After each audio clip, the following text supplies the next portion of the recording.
All right. We have a long episode to record. I'm going to try to keep it short. Let's try to power through this. I've already been talking to people for 4 hours, so I might die. I might die too, but for other reasons. You know what? We're all going to die, but let's use this time that we have together to the fullest.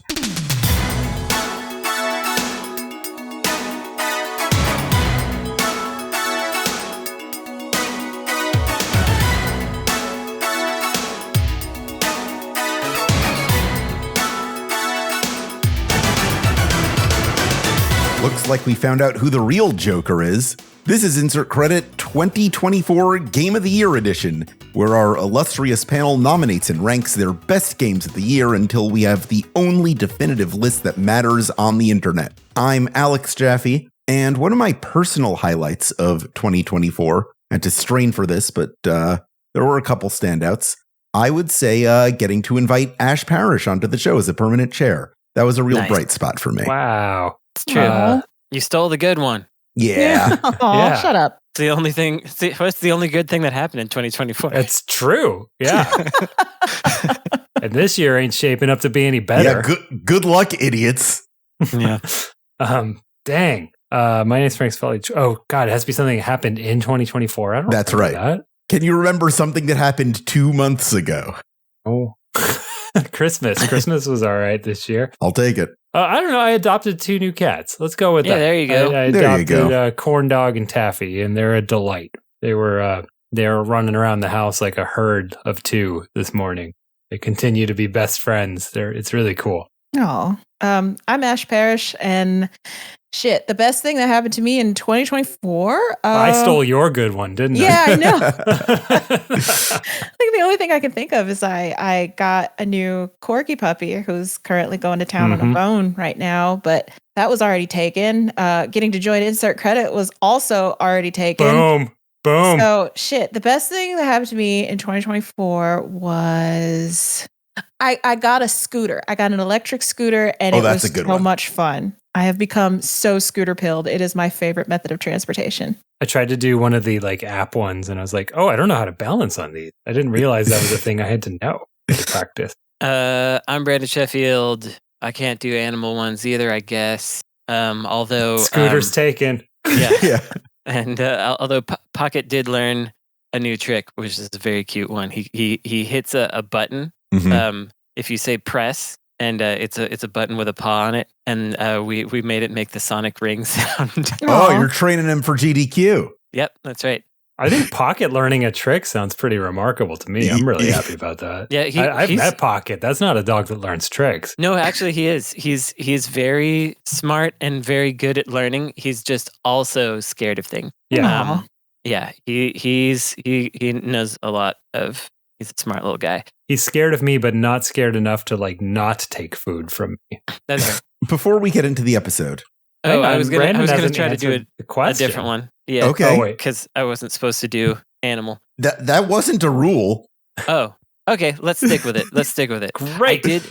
I did get enough money for my company to survive until October. How about that? That's very good. Actually, really good. It's good. Yeah, considering the state of everything, that's remarkable. Here is something I would like to address before we get into the actual ranking of these video games. Last time you were all on the show, Esper substitute hosted, and there was a bit of a controversial moment where Esper decided to give 5 whole credits to the guest, Aaron Stewart on, who then bequeathed those credits to Ash Parrish. So you are now standing on a stack of 9 credits. I have decided to let that stand. That's a mistake. You're going to keep the credits because I put Esper in charge, and it's not your fault. It's Esper's fault, which is why I am banning Esper from hosting this show ever again. Oh, no. I will say there is a new thing you can redeem with your credits. That ban is absolutely going to fall as soon as you need a replacement. You can revoke a host ban for 5 credits. Oh, you know that you're creating work for yourself if something should come up in your life. Yeah, what are you going to do if you have to go away, Jackie? You're going to not have Esper? No, he's making me the asshole because I'm the one with the surefire of credits, which means it's now in my power to revoke the ban because it's out of my hands. The ban is extreme. Yeah. It's a permanent you could keep making Esper and me miserable, or you could give away your credits. just for that, I'm going to sit on it. So Exactly. I'm not going to make any determination right now. I will not be coerced. All right, I'm gonna have to look. Spend my I'm money. gonna have to look into new. I'm gonna have to look into new replacements then. No, we'll see, Ash we'll is going to see. get really into the 32X and make us play Colibri or something. It's good. All right, you've called my bluff. Esper, you're not banned. Okay. See, and that's what happens when you don't obey in advance. Okay? There you go. It's right. an abject lesson, and I'm Elon Musk, I guess. Well, let's move on to happier things. Games that we actually liked from the calendar months of January 2024 to December 2024. We're going to do 7 rounds of each of you nominating a game. We're going to talk about it for about 3 minutes, I think, Have ideally. we explicitly stated that this is our Game of the Year episode at any I point? did it in the top of the show. You did? Yes. Yes. Okay, I missed it. And then he said something about the Joker that I didn't get. Yeah. Don't forget the Joker. Oh. Oh, wait, was that a Balatro thing? Yeah, It that was a I'm Balatro pretty thing, sure. yes. Okay. Yeah. I thought it was Wait, Balatro. okay, hold on. How do we pronounce this? I'm pretty sure it's Balatro. Balatro. I think it's Okay. Balatro. It's Balatro, for sure. Thank you, Brandon, for being the voice of reason. The word in Latin is Balatro, I believe. Well, that's not my fault. Okay.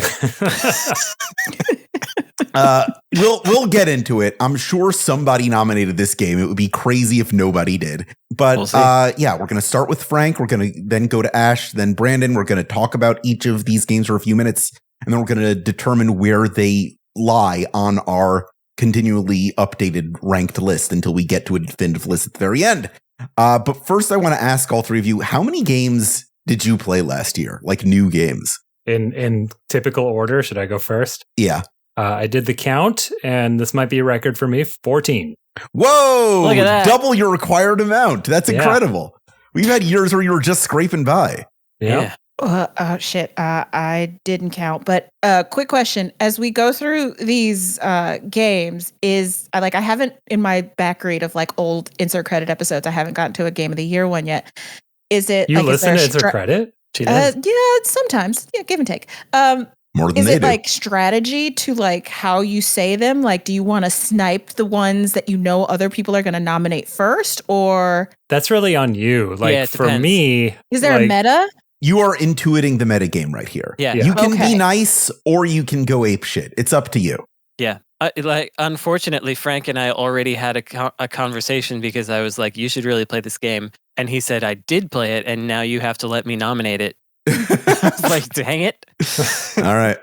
I played, now that I have done a quick count, 23 games. I Nice. think that is actually a little bit low because I don't think I counted everything. I just made my best list and my rest list of games that I thought were like, best and rest, but I don't think I put everything on the rest list. So it might be a little bit more, but yeah, 23, which Well- I feel like is low for a games journalist. And I played 44. Wow. Actually, I'm going to revise mine. I think it's technically 13 because I played the demo for a game that came out in 2024, but the demo came out in 2023, which is Cryptmaster. So I'm going to revise mine down to Ooh. 13. I'm going to the judges and they will allow that. Yeah, I think that's still. Yeah. That's still Playing the demo counts? Playing Okay, the demo counts as long as the game was released in 2024. All right, 14.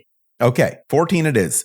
Now, a better question is, Yeah. how many of these games do we actually finish? right. Because I know that 44 number ain't total completed games for you, Brandon. 3. Damn. I Wow. thought it would have been more than that. Out of my 14, No. I finished 11. Wow. No, 10. I didn't finish UFO 50. That's not a thing. Yeah. When Frank plays a game, he plays a game. Yeah, that's why I play so few. I don't like taste games. He gets every crumb out of that Pringles yeah. tube. Some of these games Are not finishable. cannot be finished. So there Not are with that attitude. there are probably 5 or 6 others that one could consider completed.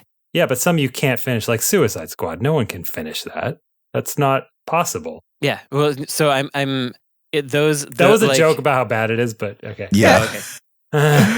I was thinking about live service games, but Sure. man, Yeah. I want to talk about how they ended Suicide Squad Kill the Justice League at another point. It's nuts. But Frank, I assume that the game you want to nominate isn't. Suicide Squad kills the Justice League. No, it's not. Let me think. So I'm trying to figure out if there is a strategy here for me. I guess not right away. right? So, all right, I'm going to go with a game that I finished this morning because it's the freshest, and I was a little warm up here. I'm going to nominate Neva. Ooh. You guys played Neva? Nope. I have not, but I've heard good things.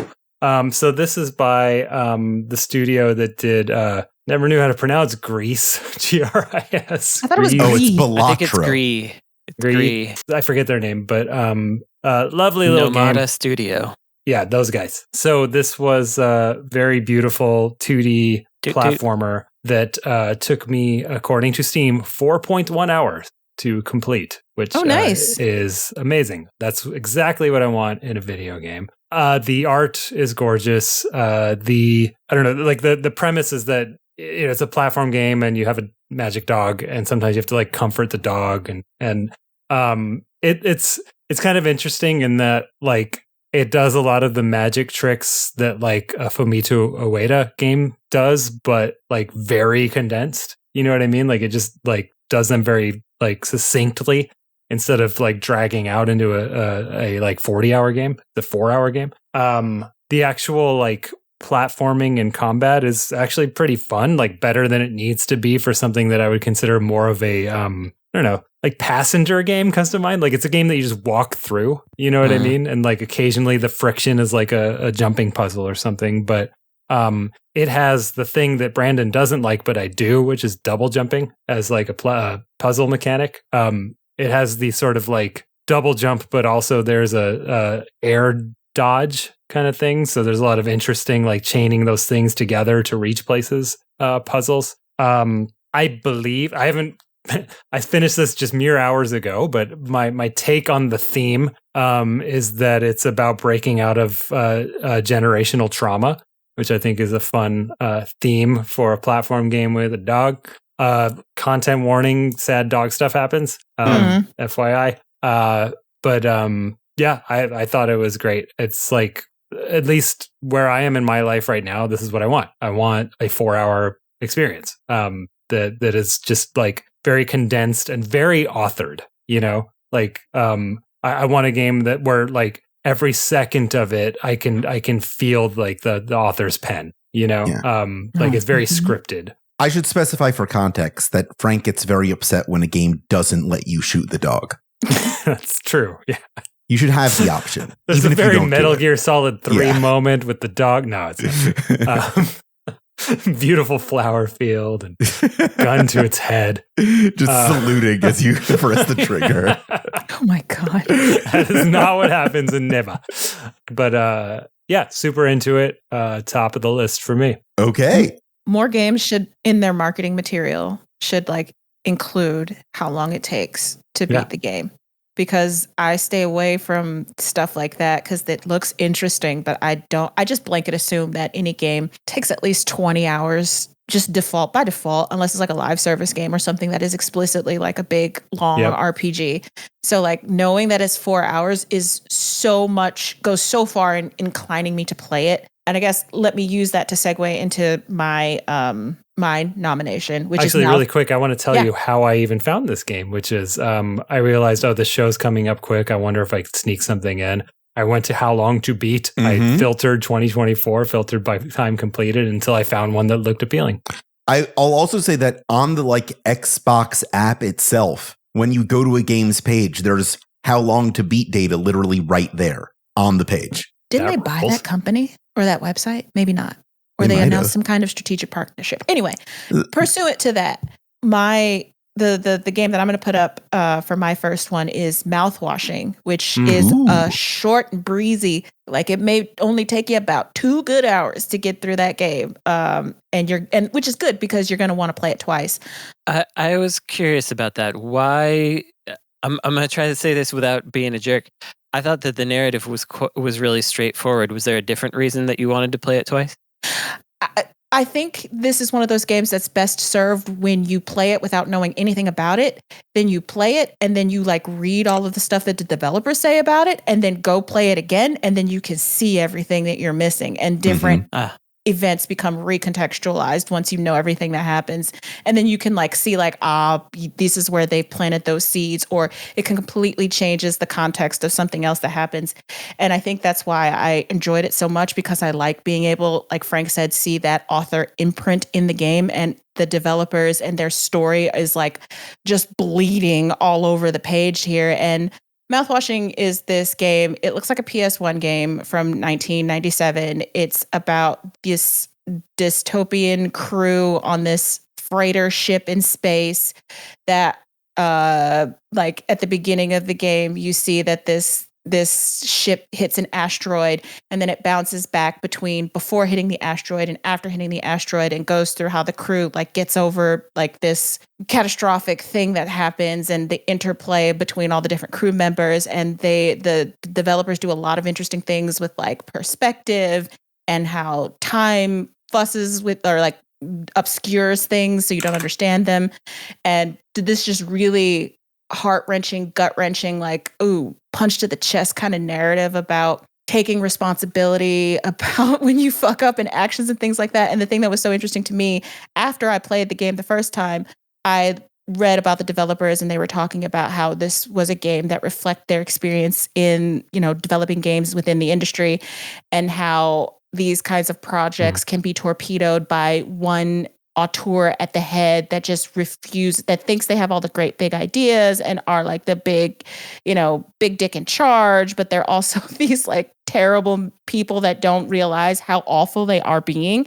And it really uses a lot of the things that we hear from terrible people when they fuck up, like saying, oh, I'm going to take responsibility for this, and I'm listening, and I'm thinking, and I'm hearing you, those kinds of things, and kinds of weaponizes them into these like concepts that I thought was just like fucking gut-wrenching. Love the game. Like I said, a fantastic breezy 2 hours, and everybody should play it. So, sounds good to me. I played through it. I didn't count that among the games that I beat because I forgot. But 45. Yeah. No. 4. Yeah. Yes. I counted among the games I played, not the ones I beat. I liked it. It was, I didn't have as strong a reaction to it, I would say, as Ash did. And I wasn't really sure why, of the many kind of haunted PS1 type games, this was the one to break out. But I thought it was interesting, and it was compelling. It kind of, for me, falls apart a little bit whenever it turns into a video game. Like when you're not just walking around and you have to like do mechanics. There's only a few parts where that happens, but then the limits of the system become visible. But it is decent. I played through it because of your recommendation. Yeah, and yeah. It's barely more than a walking simulator in terms of actual like gameplay. Like this game is like purely a narrative experience for the most part. So like there's like not really any puzzles to solve or anything like that. You are just clicking buttons and things happen. But yeah, well, I did get lost in the crate zone because it looked the same all the time, and it takes so long. But yeah, Brandon, sounds like you didn't like it that much. I didn't love it, but I did not dislike it. I'm in the middle on it. So are we ranking it below let me weigh Neva? in really quick. Weigh in real quick. I didn't play it, but I was on my Blue Sky feed one day, and I hadn't heard of this game yet. And someone I know posted a picture of herself holding like a bottle of Listerine, and she's like about to stream mouthwashing. And I was like, wow, this sounds like a funny like gimmick stream. I'm gonna go watch her like do a tutorial about how to do mouthwashing, how to gargle, playing a game called Mouthwashing. I was very disappointed. And for that reason, I think it ranks below Neva. Yeah, I don't know. I would, despite everything I said, I would personally rank it above Neva because I don't like that kind of platforming, dashing, double jumping game. So this is really hard to objectively rank these games if some of us haven't played it. Yep. Yeah. I assume that you guys have had conversations about this very exact. It's kind of part of the whole thing. Yeah. What tends to happen is there's 3 of us, so it's 2-1. Yeah.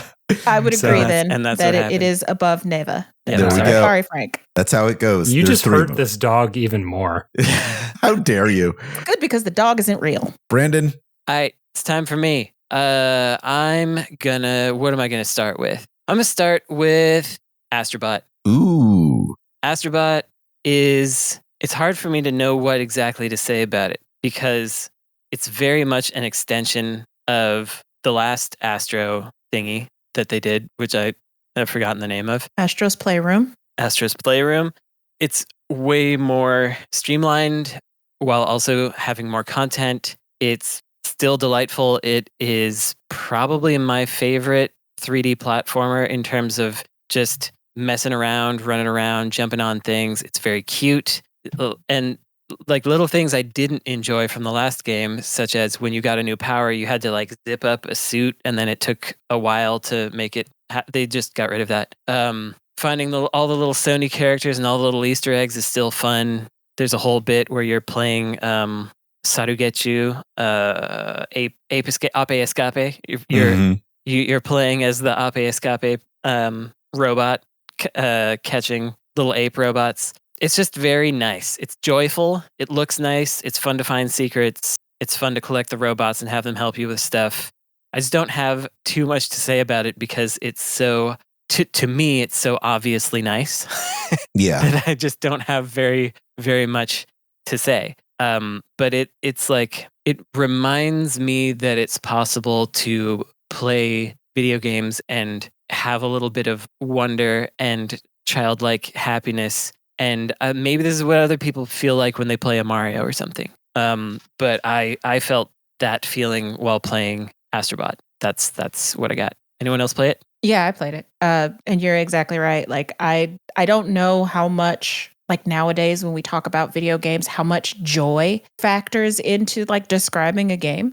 Like, you know, we talk about games and we say that they're fun and they're enjoyable to play, but there's something unique about Astrobot in that it is like the video game equivalent of watching puppies play. Like it is joyful. Mm-hmm. Yeah. And there are a lot of games that are fun and that are cute and that are nice, but that still lack that like joyful quality of it. And it's rare when a game that comes along that harnesses that kind of joyful energy, and Astrobot does that like so well. Like the bits you're talking about where you play like Ape Escape, they have like these incredible homages to these games where you're playing an Astrobot version of that game, like with God of War Ragnarok and like Uncharted and stuff like that. That feels like, okay, yeah, this is actually, you know, this other game, but it is also Astrobot. Like, and the way that they did that was just like so incredibly artful to me. On top of like the technical aspects of the game, all of which I have written about at theverge.com.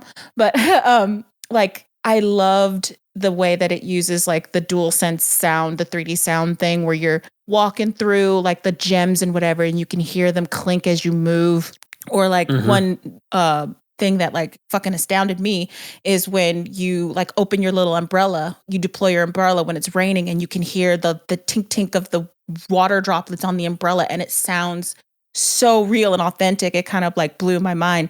Love that game. It's a perfect game. Absolutely deserves Game of the Year. So I'm glad it won. Yeah, it won in a few places. And what to your point about the, you know, all these different other games being featured in it. This is essentially, in many ways, you could say that it's like a corporate game because it's like a Sony game with Sony properties being mentioned in it and references to Sony stuff, but it doesn't feel cynical and it doesn't feel. This is no PlayStation All-Stars. This is something real. It's not. There's not like idolatry to it. It's like somehow they managed. Well, you can tell that the people making it loved the things they were making and or loved the properties that they were inspired by and the ones that they were referencing. And it doesn't feel hollow. It feels just celebratory. Celebratory. Exactly. So yeah, what a lovely thing for someone to make. A 3D mascot platform in the year of our Lord 2024 that is really fucking good. Yeah. Please make more. Where do we put it on the list so far? Oh, it's at the top. Yeah, number one for me. All right, round 2. Well, back it's not to Frank. On Steam, so it's on the bottom. There we go. Back to me. Okay, let's see. I'm going to shout out Derek Yu and Co. and nominate UFO 50. Yes. Oh, yeah. I haven't gotten to play this because it is only on Steam. I bought a Steam Deck just to play this game. You know, you're like using a thing right now that plays it. Yeah, but we've had this discussion. So Frank, you've actually played 63 games this year. I haven't played all 50. All right. 64. I assumed that it was counted as one of the. Oh, you're 14. right. You're right. I don't know anything about math. I apologize. Yeah. Send me back to space. So UFO 50 is a collection of 50 games for a fictional computer console, and it was, I believe, made in Game Maker. Is that right? I think it's Game Maker. Yeah, which I think is pretty remarkable. You know, at a glance, it kind of looks like, oh, they just made 50 retro style like mini games, but for the most part, all 50 of them are at least interesting, and most of them are pretty good. I don't, and they're all love kind all of full games. They are full games. I would call them full games. Like some of them are like genuine, like, you know, there are Nevas in there. There are like 4-hour, you know, adventures in there. There are arcade games that are more arcadey, but take a while to master.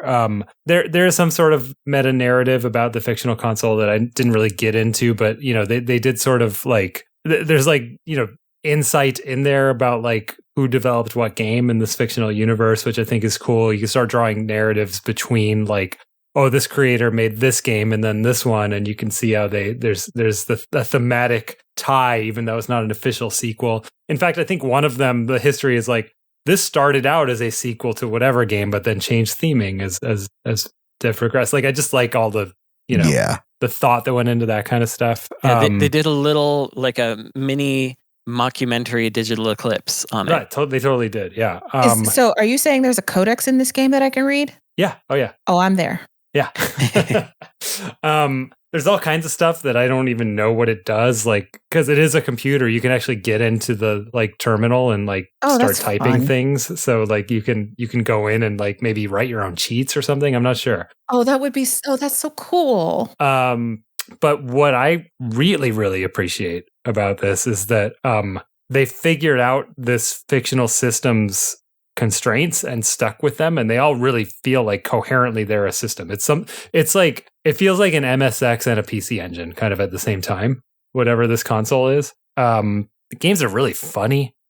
Like they're just very funny. Like they're funny in a way that like that old games are funny. You know what I mean? Like and they don't lean into a lot of the tropes that people lean into when they lean into old games being funny. Like it's not like Kaizo stuff. It's not like I don't know, poorly translated from Japanese text. You know, that's not the humor. The humor is just in like the way old games were animated. You know what I mean? Or like the way old games were just very weird because they were made by like programmers who weren't thinking about like the narrative. You know what I mean? They were just making mechanics and then had to put something on it to make it like sellable. Like a lot of the humor is around that kind of stuff.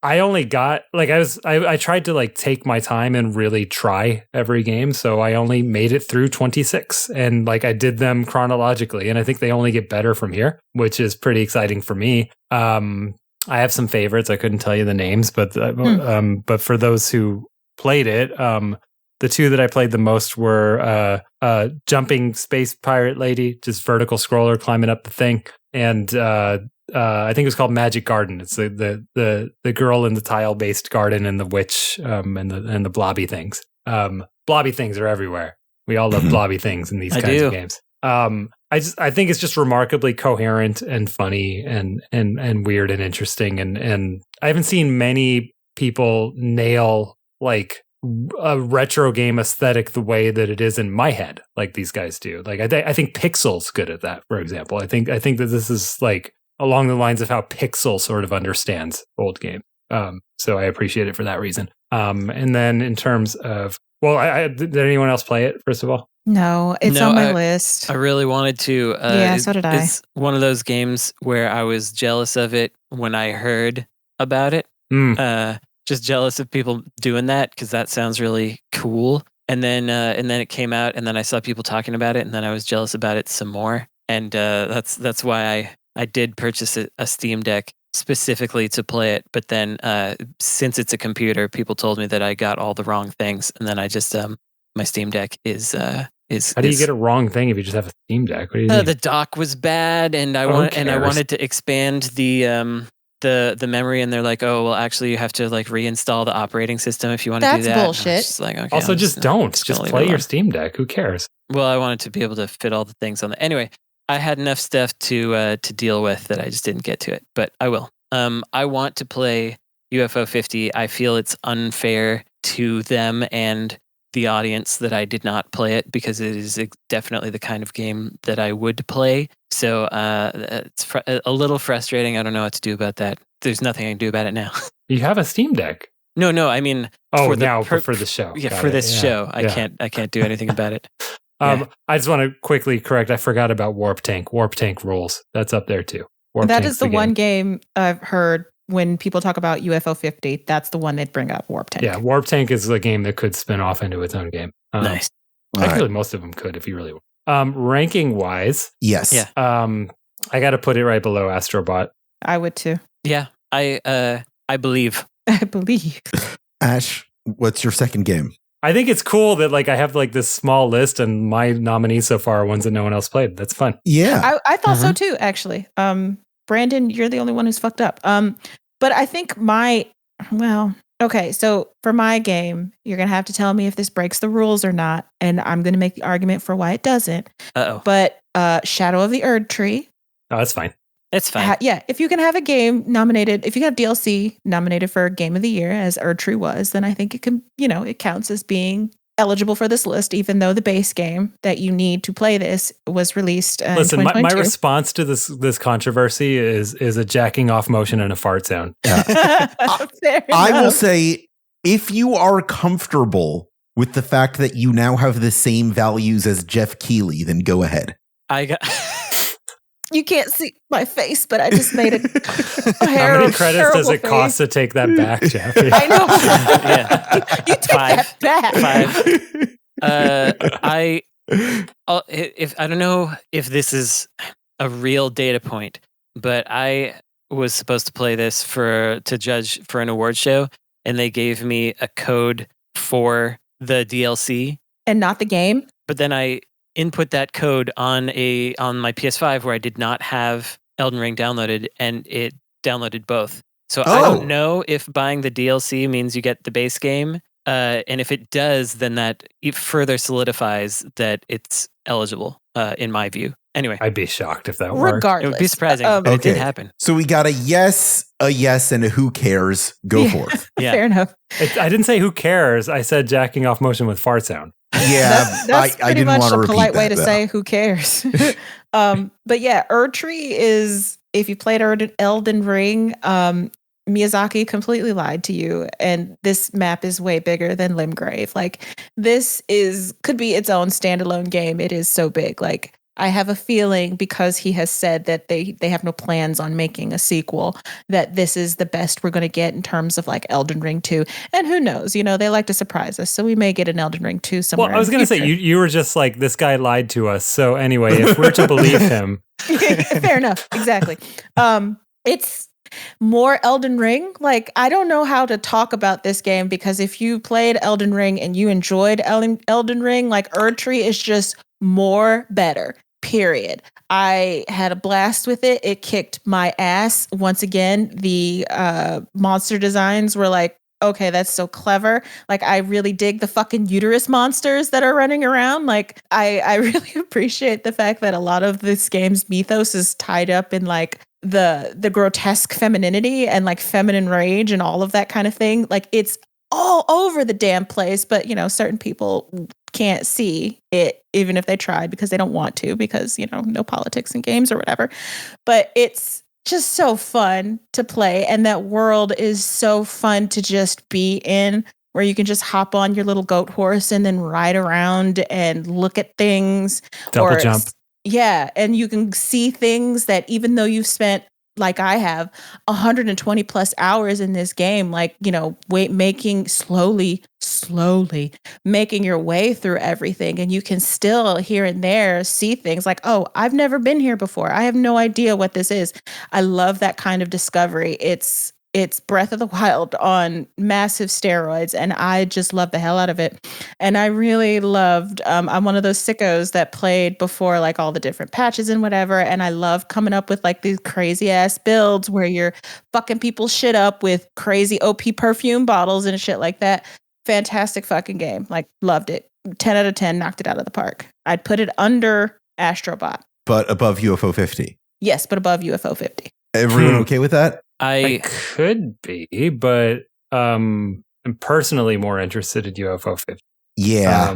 Fair enough, because it is unique and new, and Earth is not. Yeah, I was going to say that I was going to abstain from talking about it because I have the disease where I can't care about these games, but I am more interested in UFO 50 than it, so That's fine. I too. Yeah, I'm comfortable putting in the middle right here, just above mouthwashing. Alrighty. Didn't nobody else play it? Nope. Damn.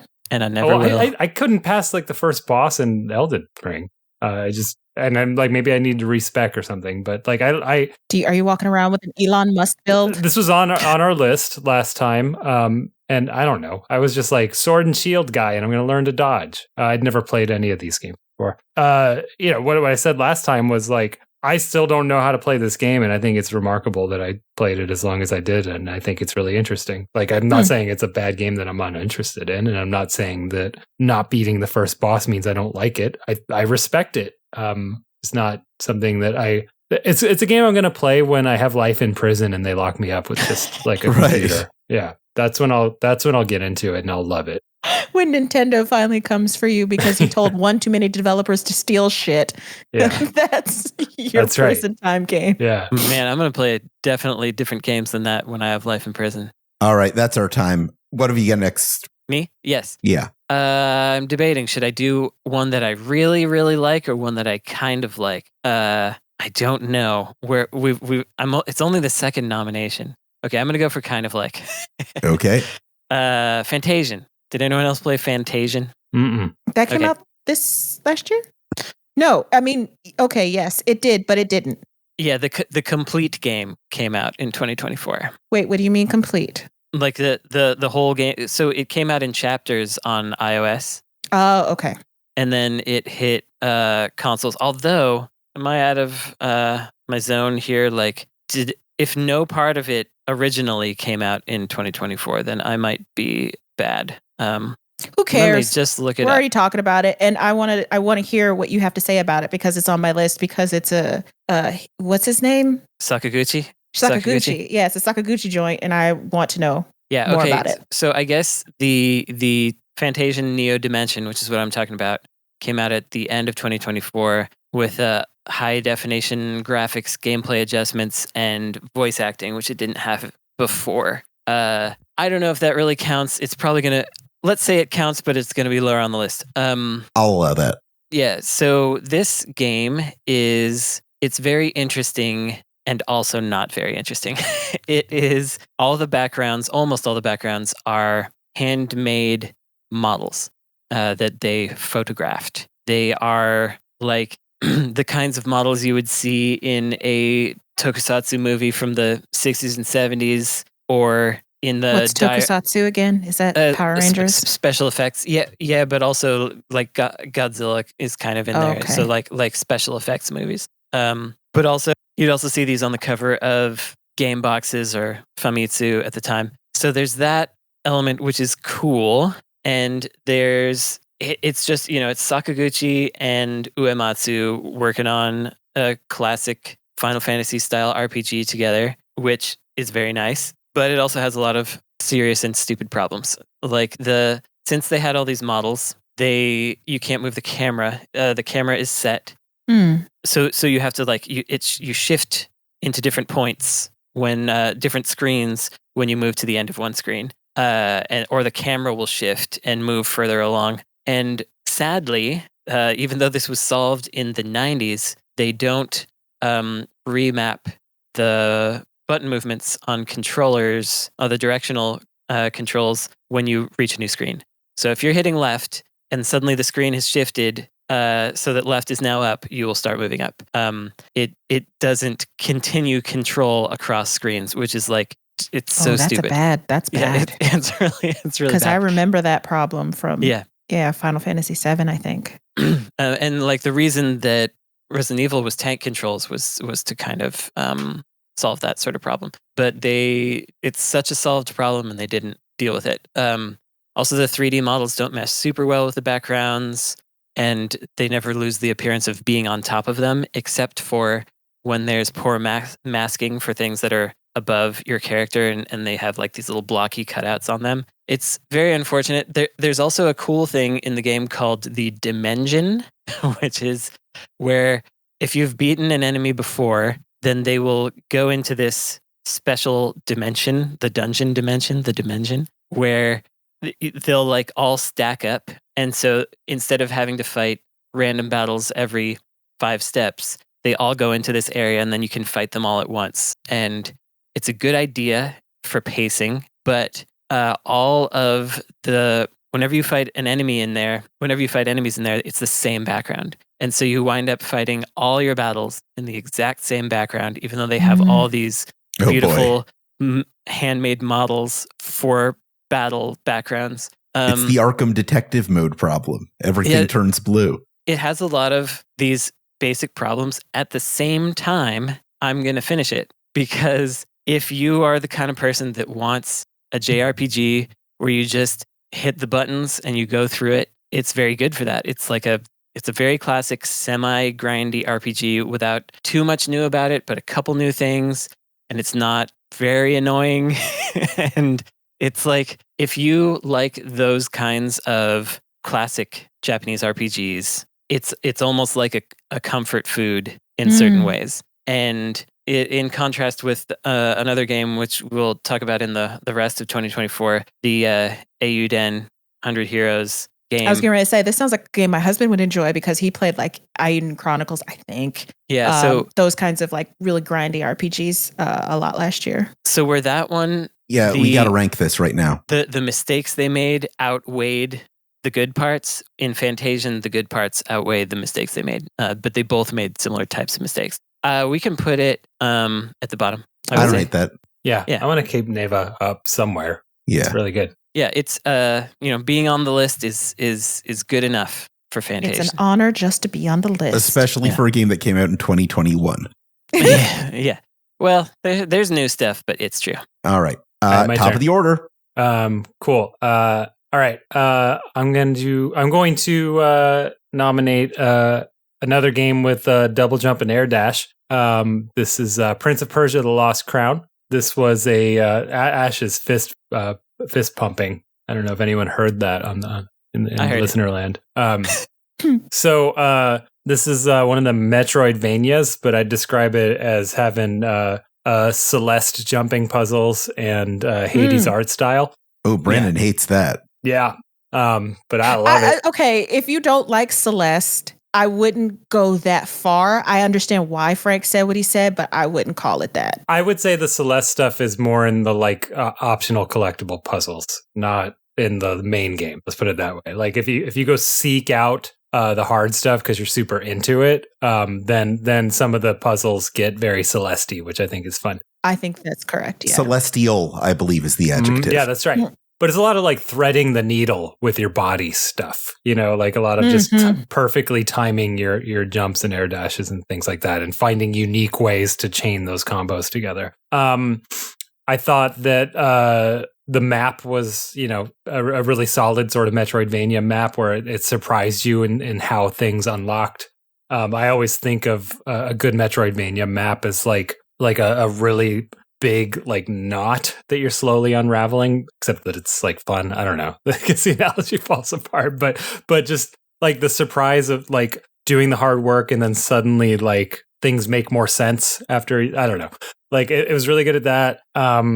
Combat's fun. A lot of good dodging and blocking mechanics in this game. Gosh, I haven't played it since like February, so I'm I played straining to remember. Top of the order last year. There's a story. I don't remember the story. I don't really either, actually, now that I think about it. I remember being a little bit confused by it and by the ending. I remember the final boss like walking into a space butthole, and I didn't really know what was going on. You don't remember the space butthole? You didn't beat the game, maybe? I probably didn't. Listeners in the forums who play this game, explain the space butthole. Yeah, it's the celestial sphincter. That's exactly it. The old CS. Really, really solid game. Like, I can't think of anything where I'm like, oh my God, this will stick with me always. You know what I mean? But like, just really, really good, fun to play Metroidvania style game, which I'm not ashamed to still say is one of my favorite styles of game. I loved so much about Prince of Persia for everything that you said. It was just such a fun game with like fun Metroidvania mechanics that weren't bullshit, because I'm not sure, but I think I played Super Metroid for the first time either last year or really late 2023. And that game is bullshit. I loved it. Bullshit game. And I think a lot of the quality of life things that Prince of Persia have, like you can mark the map and for stuff like if you can't unlock this because you don't have a power, you can mark it, and then when you get a new power you can go back and see if you've met the requirements or whatever, shit like that. Love it. I love it so much because I don't know, I have a weird like sense of pride about it, because I called my shot in January 2024, because I think that's when my review of it went up, and I'm like, this is GOTY material, like hands down. It's January. I just played this game. It is fucking GOTY material. And I'm pretty sure like it got nominated for a bunch of stuff at the end of the year. And I just feel a sense of pride about that because everybody else felt the same way that I did. Fantastic fucking game. It is a goddamn crime what Ubisoft did to that team, because they just have no idea what they have. Ubisoft, please get it the fuck together. We can't just keep having, 70 million Assassin's Creeds. Do something different. I beg you. And that was it. Like that was the game that's, should be able to save Ubisoft, but they need $1 bajillion. I think it should have been a live service game. That would have saved it. Yeah. Where do we rank it? Well, I played it also. Okay. Yeah. For it. Please say. I didn't like it at all. I had no fun. Do you not like Metroidvanias, or do you not I love them. But I didn't like the combat in this. And as Frank predicted, I didn't like the platforming. I played for about 2 hours and got to an area where I wasn't supposed to be before I was supposed to be there, and I considered myself to have beaten the game. Well, quick question. Do you think Super Metroid is bullshit or not? Yeah. Oh, you think it's bullshit? Okay. Because I was going to say, if you don't think Metroid is bullshit, then that might be why. I don't think it's bullshit, but I think it's old. That's my take. It's just old. But but while playing it, I was like, I bet people like this is what I thought. While I was playing it, it's very, very not very made for someone else. So I imagine you want to rank it low. Well, I guess we can take an average of where everybody's We don't at. have to average it too much. I'm curious where everybody else wants it. I would put it under mouthwashing. Oh, great. I was about to ask Ash, do you believe it's above or below mouthwashing? Yeah, that's fine with me. Oh, looks like we're all on the same page then. Perfect. Yeah. Yep. Okay. In that case, I think you are next, Ash. It's true. Okay. What do I want to do? Okay. I'll go with one of my fan favorites that I'm pretty sure nobody else here played, but we'll see. Kunitsugami, is it Path of the Goddess Kunitsugami, or is it Kunitsugami Path of the Goddess? Kunitsugami I'm not sure. is first. I played it. Oh, you did? Kunitsugami Path of the Goddess is like a very strange but exceedingly beautiful tower defense game from Capcom that makes use of like Japanese folklore and monsters. It's a really cool, really unique play on the tower defense structure that I really enjoyed. Like I was obsessed with this game. I couldn't stop talking about it when I played it. That I think is probably one of the hidden gems of 2024 because it is so obscure. You play as this like guardian of this goddess. You have to purify these villages from like the monsters that have taken over. And you do that by like guiding the goddess through this like map area, and throughout the encounters you like save the villagers, you like purify them, and then they become like your helpers, and you can assign them roles like they're a fighter or like a defense person or like a healer, or you like just put it all in arrows. Or you can do that too. It's just a really beautiful, artistic little game that is really surprising with a lot of the mechanics. I just had a ball with it. And I thought it was so beautiful with like the costume designs and things like that. Like I'm really into like historical period dramas because I enjoy, especially Chinese ones, because they are so elaborate with their costumes. And it felt like a video game version of that. I just enjoyed it so much. And everyone should play it. Really good vibes. Yeah, it's a very good vibey game. A few things I would mention are I thought I was, it's very minor, but I was impressed by the translation of the opening lyrical poem that like a voiceover is stating. Quite often that is done in a way that's cloying or poor or like ye olde thee thou type stuff. But it was really very well artfully done, which impressed me. I like the look of it. I like the coordination between like Shinto and dance and yeah, that was really cool. Various things. There was one major problem for me, which is that the dodge button is on L3. I don't know if you played it on a computer or on. I played it on Steam Deck. Okay, well, dodge is clicking in the left stick, and it's very necessary. And I, after playing Kunitsugami for 2 days, I couldn't use my thumb for a week. Oh yeah, we're old. I get it. And I was trying to figure out where I could remap it, but everywhere I put it, it was like taking away something else that was super necessary. So I just that was unfortunate. But I'm curious, Ash, since I only played it for about 8 hours, and I was like going all the way through all the, like I was beating a whole area before I moved on to the next one. Yes. Do they eventually open up like enemies are coming from multiple gates at once and you got to station your guys all around? Or is it always absolutely. from one? Yeah, okay. Yeah, absolutely. Like multiple things from multiple. Yeah, it's pure tower defense. Like I can't remember the name of that game. I forget. It came out on Steam many years ago, and it was like these super cartoony like wizards and whatever. It's just like that. Yeah.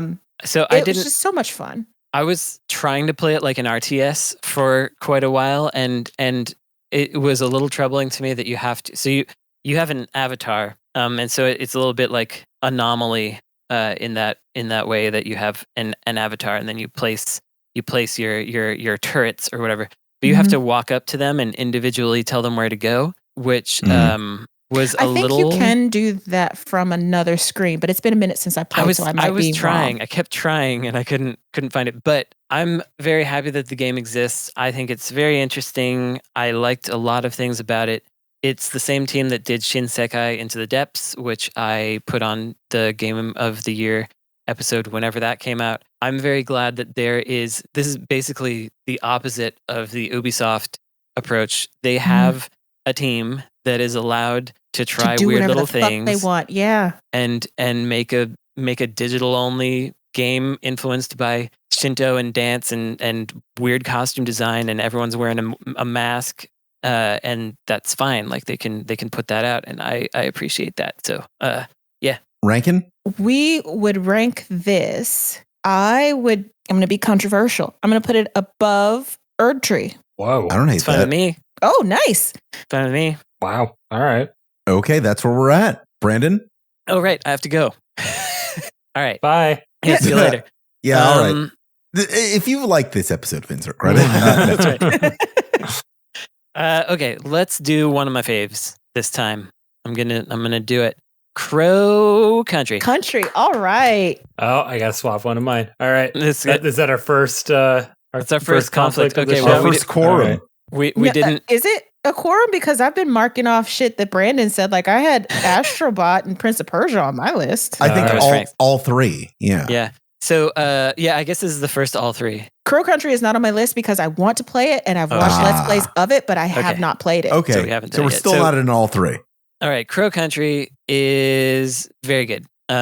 It's a sorry. It's Resident Evil. It's a Resident Evil. Sure. Yeah. But it's different. But I would say this is the game that finally taught me how to play original Resident Evil, like running from enemies, not worrying about clearing everything. I was basically incapable of doing that before. I felt like I had to clear rooms. In a Resident Evil 4, And 4 and beyond, they basically let you clear rooms except for like one kind of a guy that's immortal and chases you. But in Crow Country, with its combination of isometric perspective, so you can kind of see where the enemies are, and also the kind of intentionally floppy, slightly difficult aiming, where your arms kind of like jiggling around, felt like, oh, okay, I don't need to kill all these guys. There isn't like a benefit to me doing that. And it's like it's almost like whether you do or not is like part of like solving the puzzles even. Mm-hmm. Mm-hmm. Yeah, and one of 2 games this year, which is way up from 0 last year, where I felt a little different inside after playing it. Like I felt. What does that mean? It affected him. It made me think about stuff, and I had more thoughts after I played it, and then I thought about it a couple more times across the next week. Do you mean as personally or as like a game developer? It's very hard for me to extract those, unfortunately. Yeah. At this point, man, but you just opened up a therapy can. Yeah. Yeah. This episode just became 4 hours. Cancel your next meeting, Frank. I don't know if I'm am I a human being outside of being a game developer? I'm not even sure.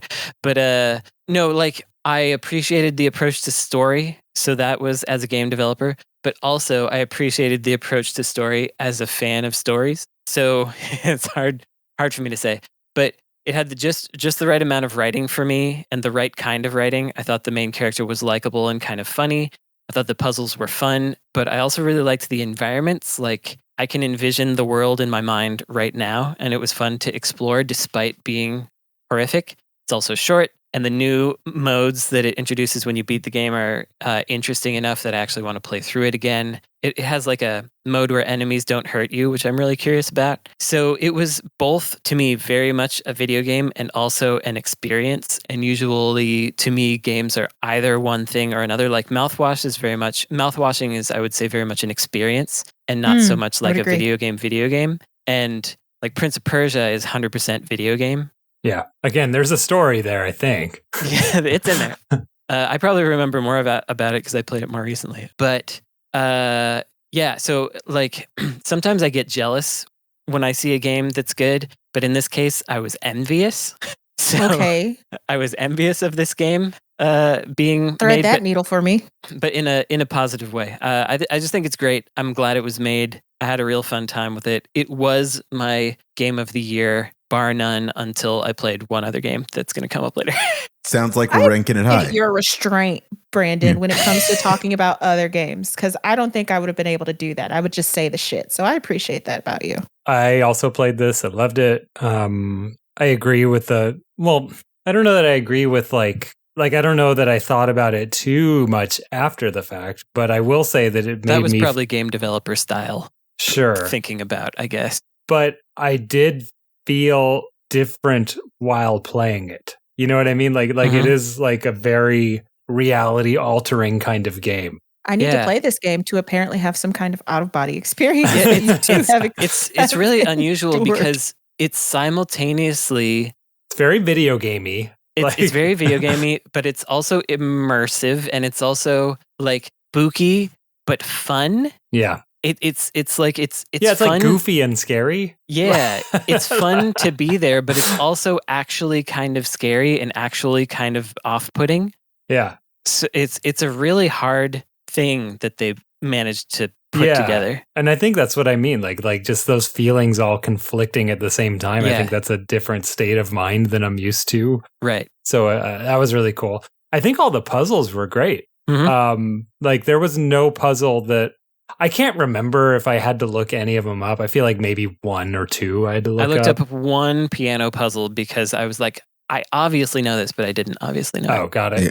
But I remember it was a very small amount. And I believe that if I looked them up, I didn't get mad that, you know what I mean? At the game, I went, oh, I should have got it. But like they all made me feel really clever, which is just game design 101 for a puzzle. Mm-hmm. And I think the story was kind of cool. I think the twist of the story was cool. Mm-hmm. I don't know. Sounds like a high ranker. Also like 6-7 hours. Yeah. Yeah, Really? so Like it that. was Yeah. one of the many games I played this year that were under 8 hours. Yeah. Oh love man, that. then I need to get this immediately. Like Yeah. Neva Yes. and Crow Country, top of Yep. the list. Shit, Yeah. man. All right. Where do we put it? I would put it above UFO 50. Damn. Brandon, Yeah. do you agree with that? I do. Ooh. Wow. Okay. All right. Crow Country coming for the top. That takes us to round 4 of 7. Frank. I'm just going to go ahead and do the one that Brandon alluded to earlier where I said I get to have this one. Indica. Hey. Woo! So Indica, how do you describe it, man? It's another, to me, like it occupies the same space in my brain as Neva, which is it's video gamey, but it's a very like walk through an extremely scripted tight experience where the author's just always there with you. It is, I don't know, a 3D like adventure game sort of where the friction tends to be like environmental puzzles. But like that's kind of missing. I don't know. That just sounds that's just like a bad bad movie description. You know what I mean? Like when people do that on purpose. Because it's like I don't think the gameplay is really the thing here. It really is just about like. Go ahead. Isn't this a story about like a nun in a convent Yes. Mhm. and like Yes. weird shit happens? Yeah. Yes. So it is a story about a nun losing her faith or not. Oh, that sounds Um, awesome. Yeah, and her faith being challenged through an adventure that at first seems very grounded in reality and like I don't know, Russia in the 1800s or something, but as you progress you realize, oh no, this isn't this is more of a magical realism thing. Like weirder and weirder things happen, but it's not like look at this weird thing. It's like, oh, this is a weird world. This is just reality here. There's factories that harvest whales or whatever. And there's some cute mechanics that sort of work, sort of don't with the whole faith thing. Like there's sort of like a level up system with like your Catholic guilt being leveled up, stuff like that, which is pretty fun. But doesn't really affect the game too much. I think it's just a statement, So like Insanity in Amnesia. Oh, I haven't played Amnesia, but does that actually affect anything? It says it does, but not really. Yeah, I think here on purpose, your leveling up doesn't affect anything because I think the point is they're trying to say that like none And of the this game doesn't actually matter. says that it doesn't affect anything. Yeah. Ah. Yeah, Also- that's actually true in like the tool tips or whatever. Yeah. I don't remember how long it was, but it was pretty short. Under 5 hours. 4 hours. How Yeah. long to beat? Yeah. Yep. Four and a half. It's gorgeous. Like just straight up gorgeous game. I love that a small team can make a game that looks this great and actually deliver it and I assume not go over budget. I don't know. I believe these were Ukrainians. They're Russians who left Russia when the Ukraine war started because they didn't go to Ukraine, but they left Russia and denounced Putin. Yeah. So that's cool. They picked up their recording studio and attached it to a truck and drove it to another country. That's fucking metal. I wonder if they have anything to say about abandoning entrenched institutions. Yeah. So I have a lot to say about this game. I'm going to try not to go too long. Okay. I'll just say my last thing really quick, which is that like this is like the kind of game that I thought video games would be like when I was like maybe like 20. You know what I mean? I was like, this is what video games will become. Is this exactly? Yeah, and I feel like this was that to me maybe for the first time. Yeah, I think I might agree with that. It's like, oh, they made one. Yeah, they made a video game.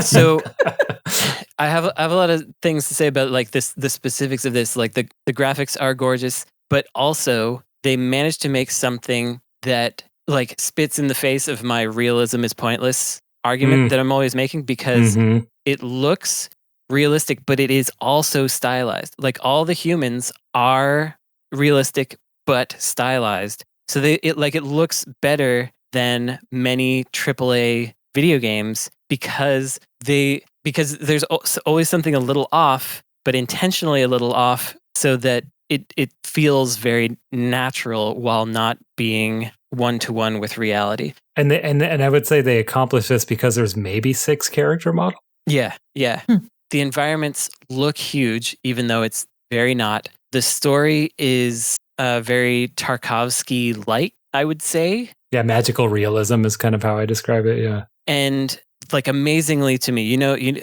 everybody knows my feelings on organized religion. Mm-hmm. Not a big fan of it. Wait, do we? Yeah, I don't like it.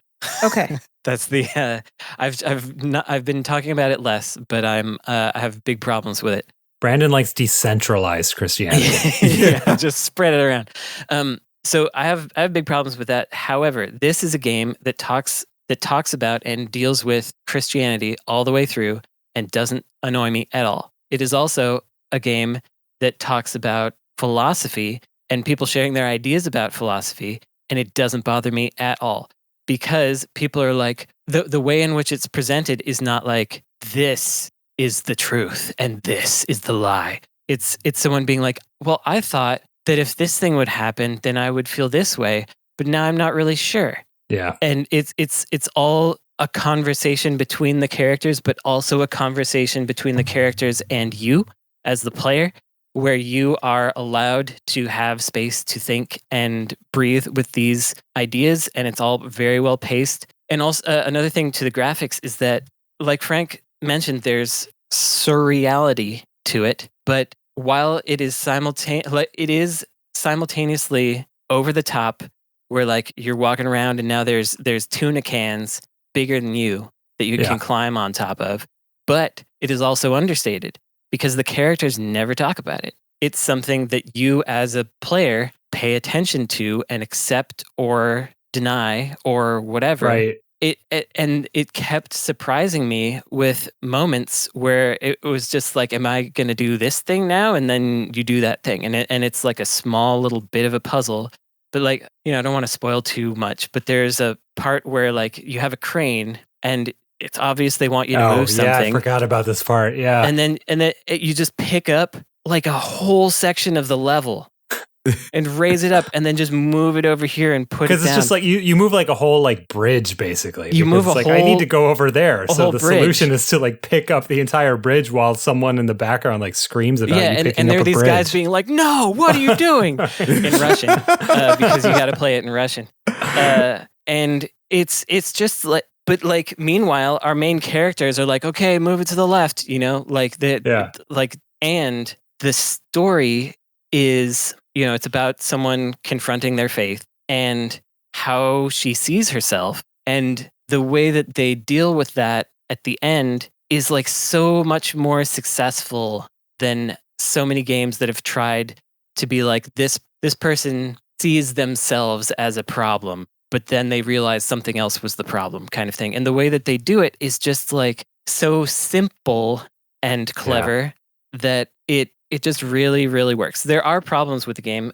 There's like little pixel mini game like backstory things. The opposite of what we liked about UFO 50. And they're just like it's just like, why are these here? Yeah. There's also sometimes scenes, at least on PlayStation 5, I don't know if this happened on PC, some scenes just cut off before, like it feels like before they end. The loads are just like super harsh, just suddenly like dunk, and it makes you feel like you missed something. Oh, that's interesting. So no, I did not have that experience on Steam, but what I did experience was like very meticulous, awesome timing between cutscenes and playing. You know what I mean? So like they were fast, but like nothing was cut off. It was just like very fast paced. So I guess that's probably a PS5 problem. Yeah, I think so, because it's like Unreal Engine and maybe the timing is just different on that hardware or something. Yeah. Yeah, it's because sometimes things would just be like messed up. But also some of the puzzles I think just didn't work for me very well. And like I just remember one when you're outside and like there's a platform sort of bobbing on the water and it's not really obvious. That was the only one I had to look up. I had to look up like, how do I get up there? It was obvious where I had to go, but not obvious how to do it. Totally. So that one was actually very bad. Yeah. And then but I got stuck on like one, I think, for me. I got stuck in like an elevator section that I didn't entirely wrap my head around. I figured it out, but like I didn't feel like I really wrap my head around it. I think it just kind of we're getting a little too deep into the specifics here. Okay. I want to let people play the game. Brandon, is this the game you had in mind when you were talking about one game other than Crow Country that affected you? Correct. Yes, it is. That's also, what I thought. I described the story of this game to my partner, and she was engaged in hearing the description of the story from start to finish. So I'm engaged. Interesting. Sounds like number one to me. For me, it's number one. Yeah, I'm good with number one, actually. Yeah. I haven't played it, but I want to after hearing you guys talk about it. And it's been on my list perpetually forever. Like I've been fiending to play Indigo, but I just never got around to it. And hearing that it's short is definitely I played through it in one night because I wanted to. I have no video game opinions, but I usually walk away from these list episodes with one game I want to play, and this might be it. Ash, you're next. I feel bad because I feel like I'm doing like the normie answers and you guys are coming up with like, the really good mix here. Gems. I did mouthwashing. I know. Well, you play normie games. I don't, Also, that's important. It's okay. It is important, but still. I do have an extremely normie game on mine that we haven't done yet. So. I got a couple too. I've got one too, but I'm not going to hit it right now because I'm going to go for Animal Well. Ooh, okay. There's another one of mine I got to fix. Okay. All right. I love Animal Well. I think it's such a cute little game where you play as a little meatball. It's a Metroidvania. You play as a meatball and you are thrust into this like big area where you have to, I don't know, jump around and talk to things. But you don't really talk to things. Like there's no communicate with things. You don't really even communicate with things because there's no talking. There's no text. You just move around and encounter obstacles and you have to get around them to, progress forward. And it's really fun. And I don't know how much it probably doesn't factor at all into like, quote unquote normies playing video games, but I really appreciate the way a video game is made and that enhances my enjoyment of a video game itself. And this was just one guy working on this one game for like 7 years and he made this thing and got hooked up with a fucking YouTube creator that had gobs of money and decided that he wanted to make his own publishing house. And at first everyone was like, okay, because this is Video Game Donkey if you're familiar with him at all. And he decided that he was going to take his YouTube war chest and make his own publishing company because he believes in all of the years that he's been, reviewing video games in the unique way that he has the discerning eye to be able to pick out, what video games are good and what are going to be hits and, what's not. And this is his first, game under his like publishing house and he fucking knocked it out of the park. And I appreciate everything that went into that. The idea that, this game was published, not because, this guy, this solo dev appealed to whatever sentiments from a large publisher that has a bunch of money, but this one guy who loves video games and has a bunch of money and decided, I want to make sure that the games that I like, the games that I know will be good, better than, what these other corporate interests have put out there. I want to contribute to that. And he finds this guy and it's a fucking hit and it's a beautiful game. It's like a Metroidvania, like you play as a meatball, you have all these little powers and they're really weird. Like one is a yo-yo that you use. I don't remember what it does. They're all toys, if you didn't notice. They're literally all toys. Yeah. Discus that you can ride on and shit like that. It's just so cute and so fun. And then there's like this super deep, like meta game to it where you have to like decipher puzzles in Unicode and stuff. And you have to get with other people who have the game to like put this puzzle together. Just real deep shit. Love it.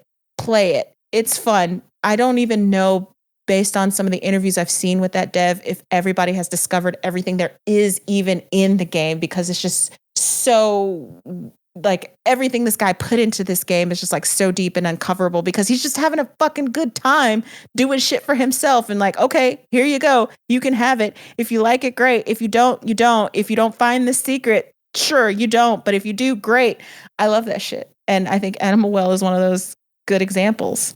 So what I'll say about this game is that, you have these moments sometimes where you're like, there's no way that doing this ridiculous set of things is what they have in mind for me to get this thing. And then it turns out that's exactly what they had in mind. I think I've had more of those in this game than any other game I've ever played. Where it's like, no, that's like, no, I mean, I think technically if I really tried, what are I you could talking get about up there. Explicitly? I don't just like, so This is a game where there's sort of almost like 3 or 4 layers to it, like an onion.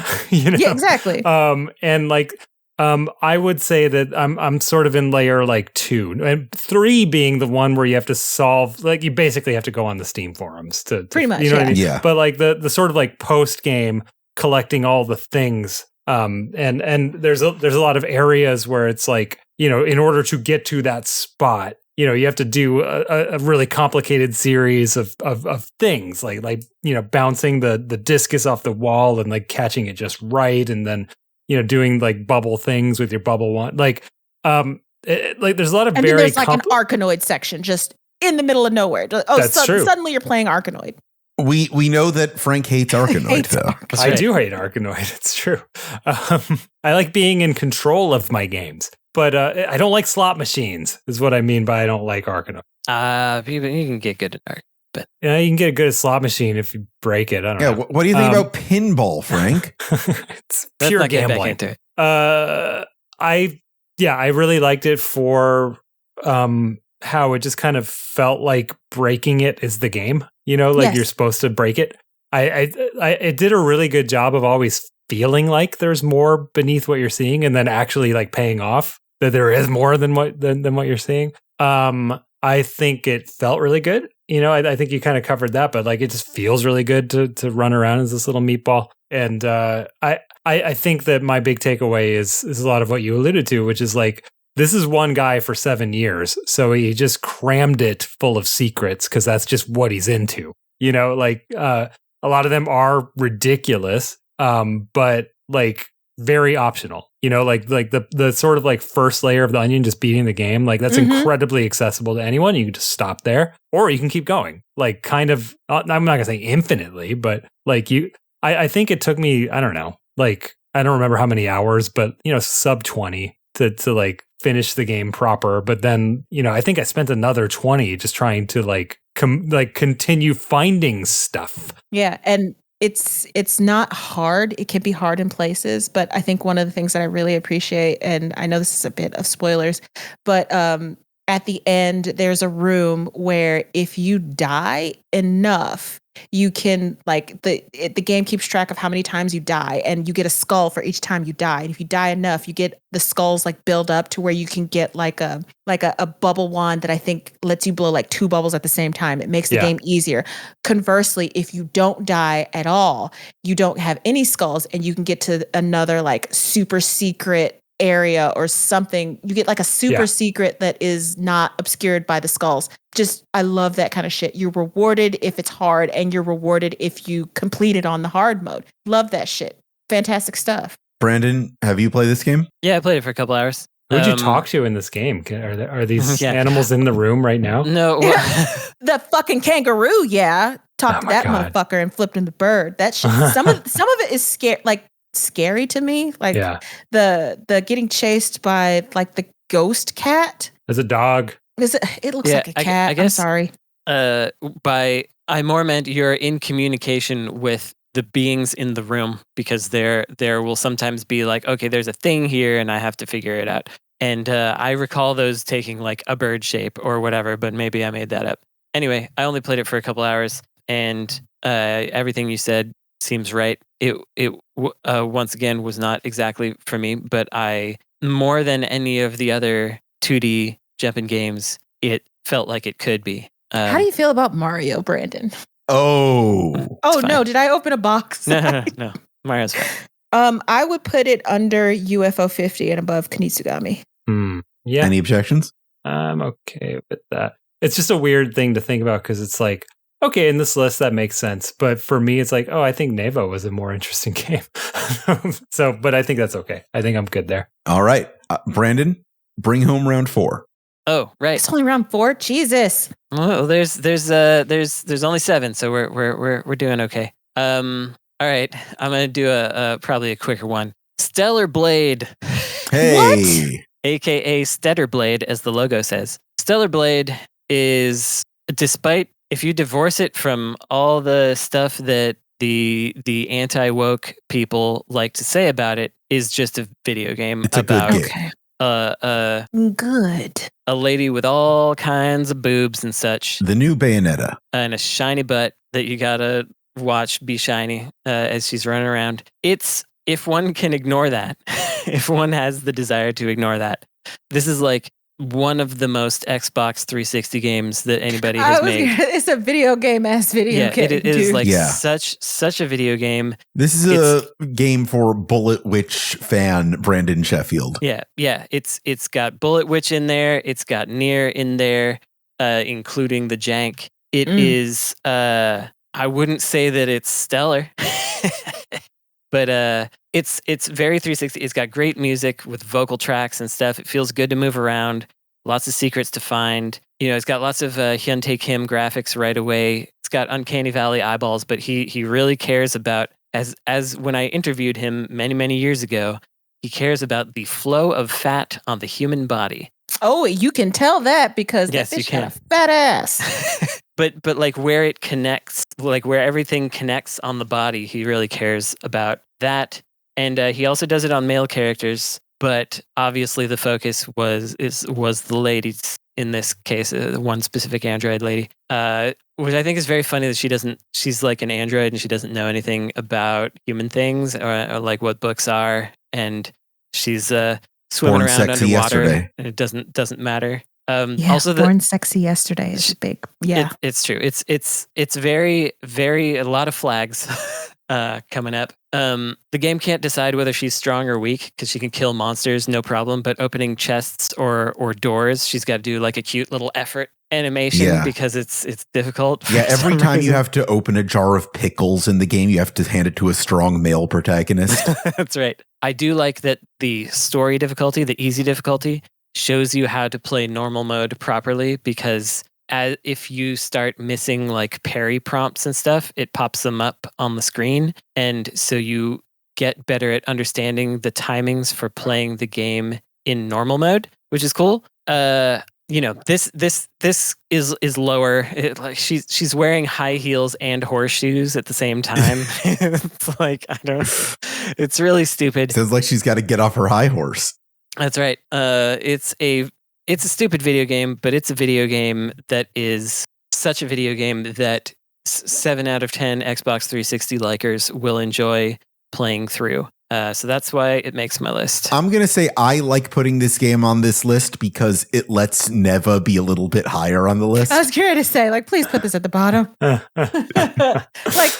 I played this game too. It's in my rest list. Like, it is not on my best list for a lot of reasons. Like, it's low rent Nier Automata to me. Like, I didn't hate it. It really plays didn't better hate than that it. to me. Okay. I can see that. I didn't hate the game. I kind of liked some of the things that it was doing, and some of like the platforming and stuff was actually really interesting. I hated the way that it was super formulaic. Like, you get an open world, and then there's like the exact same kind of dungeon where you like lose like a specific action or like attack that you can't do anymore. And you would repeat ad nauseum, ad infinitum. I really don't want to talk about anything about the sexiness of it or like its relationship to Bayonetta and blah blah blah, because I had to fight for my life about this fucking game with all those Gamergate 2.0s. But it's not a bad game. It's not a great game. It's not something that I would put on this list at all.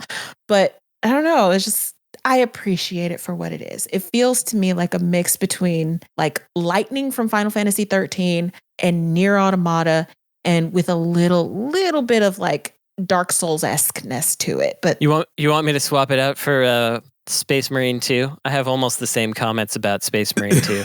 I could do that. Space Marine 2 is the other Xbox 360 game of 2024. If you don't want that on the list, I'll slot in Space Marine. I got no problem. No. This is not my determination. I'm just saying, like, this did not meet veto the bar. I cannot. This is your thing. If you want it to be on the list, it's our thing. List. But it's not something that I would put on the best of. Like, I think there are other games that do better, and I think Space Marine 2 actually beat that game. Yeah. Okay. I'm for swapping. I'll give you 30 I'll give you 30 seconds on Space Marine 2. Maybe a little longer. Space Marine 2, very Xbox 360. You're a heavy guy. You go around, you hit things, and you shoot things. The environments are all super Roger Dean, floating rocks, pretty fun. The story is stupid nonsense, and it commits that ultimate sin for me of putting melee on a trigger, which I hate. But you can it has another default configuration where you can swap all the melee to the buttons, to the face buttons, and keep your guns on the triggers. And as soon as I did that, I was twice as good at the game and set the difficulty back up to normal from easy, because now I could actually play it. It's one of those games that's like, you can play through it, you'll probably forget about it, but you'll have a fun time the entire time, and it's like hyper Xbox 360 vibes. All right, bottom of the list, I think. I'm a favor of putting both of those like with the dual thing at the bottom of the list. Oh, I like that. They occupy the same space. Yep. Yeah. That's it. I like that too. Tied for the bottom. You do the one title and then or the other title. Yeah. That's what the end. Perfect. That's where we are. Okay, let's roll right on to round 5. Round 5. All right, I'm going to do my normie game. God, I'm going to butcher this pronunciation. I apologize ahead of time. Metaphore Fantazio. I think that's how it is in the native Italian. Metaphore Fantazio. Yeah. Listeners may have heard the hand that just came up as I did at that time. So I had never played an Atlas RPG before Metaphore Fantazio. Are you going to do that the entire time? Because that would be hilarious. I mean, I'm Italian. That's just how they say it. Yeah, they say Metaphore Fantazio. So yeah, for first experience for me for an Atlas RPG, Ash almost looked like she was crying for a second. That's so funny. It's Mario's favorite Atlas game. I don't know what to tell you. Please continue. I'm sorry. I've been saving that joke for weeks. I'm really glad it ended. I don't know, man. Like, I like JRPGs as like a once a year, this is all I do for like a month or two kind of thing. This game took me 120 hours, played through it. Whoa. That's a lot for me. But, you know, I was playing it as, I think the way that like normies play games, which is like to unwind. You know? So I thought I'd try doing that for a while. It was basically my Christmas game. Was Metaphore Fantazio. You're gonna kill her. But yeah, there's a lot to say about this game, and many other publications I'm sure have said many very smart things about it. I'll just try to be really quick about it. I really like the theming. I think it is kind of a hopeful message that we need right now in terms of like, you know, social change, things like that. As a white person, some of the racism stuff seemed a little heavy-handed, but I don't know. I'd actually be curious about your perspective on that, Ash. The thing that I appreciate most about Metaphor Fantazio, I'm sorry. What was that? What game? Don't do it because I'm going to fucking die. Is that they do those kinds of like heavy-handed messages in a way that's not like racism 101. Because there are a lot of games that do that shit, but this is like maybe 102 or maybe even a 201 course, because it's like, yes, racism is bad, but also here's some extra shit. Like it goes beyond that. And a lot of video games with that like kind of social message don't really get beyond that base level shit. And that's why I appreciate Final Fantasy 16 comes to mind. Exactly. Yeah. Like it gets above that base level shit. And I loved it for it. Like, okay, we are actually doing the reading here. All right. Okay, that's good. Because to me, the heavy-handedness, like when I think of racism, this game is like, I explicitly hate you. You know, whereas like I think of racism as being like, no, you're totally equal. We're just silently taking this thing away from you. Exactly. You know, and I didn't get that from Metaphore Fantazio. I got the sort of surface level stuff. You know, the mechanics. I mean, I don't need to go into all this. I think everyone knows this stuff, but you know, it was really fun to customize your crew. I liked all the characters. Thought the party was great. I feel like I know all of them in some way. Like they all have traits where I could conjure them, which is a little bit difficult to do in an RPG. Long as hell. Weird character designs. The sort of demony human boss things got really fun looking. I think my favorite is the one where like there's like a little frog tea party in its belly. So, like the first human that you really fight. Like that's good stuff. I love the shit that the monsters are called humans. They're humans, like, yeah. I know. It's like such an Atlas thing to do, but it's so well done. Did you finish the game? I did not finish the game, man. I put like 90 hours in that bitch and I had to stop to do other things. Just 30 more. 30 more. Just 30 more, right? A whole other game. You have a whole other runtime of a regular game to get through. Yeah. Yeah. Love that fucking game. I mean, I put 120 hours in it. Like that says a lot. I don't know. Brandon, did you play this game? Yeah, I played it. I played it the least of everybody, which is funny. As a Atlas Persona enjoyer, I liked it. I have to say, Ash, you're gonna murder me, but I hate that monk. Why? I hate the monk because he sounds like triple speed Sir Mix-a-Lot. No. Yeah, check out Sir Mix-a-Lot's song, Check My Bank, and then tell me it doesn't sound like triple speed him. But no, it's Brandon, why are you so familiar with the Sir Mix-a-Lot deep cuts? Well, Sir Mix-a-Lot is, yeah. Sir Mix-a-Lot is an interesting. Why do you know a third Sir Mix-a-Lot song, Brandon? He's an interesting character. He the reason that he's successful is because he held on to the rights for Baby Got Back. And so he actually truly the Dolly Parton of novelty rap. Right. Whenever that song shows up in a show or something, he gets paid himself. The label doesn't take the money. And so like he can do whatever he wants. He doesn't care because he has that money already. No, Brandon, but you have to understand this monk is a part of like a musical collective. I know. That wants to bridge, like a jazz Buddhist collective sutras and jazz. No, like, come on. No, I get it. But unfortunately, so the real reason I don't like it is the same thing to me as when you're driving in a car with somebody and they put on talk radio and then they try to talk to you over the talk radio. Like in this game, there will be like characters talking and there'll be him doing the sutra, and it's like such busy noise in my brain. It's bad for the brain. I just can't listen to Wait, it. are you talking about the music? Battle of music? Like, yeah. Oh, yeah. Yeah, but the he reminds me of the henchman from Venture Bros. Which one? The one who kind of sounds like Ray Romano. Oh, yeah. Oh, yeah. Number 24. 24. Yeah, that's what he sounds like to me. That's what I kept picturing.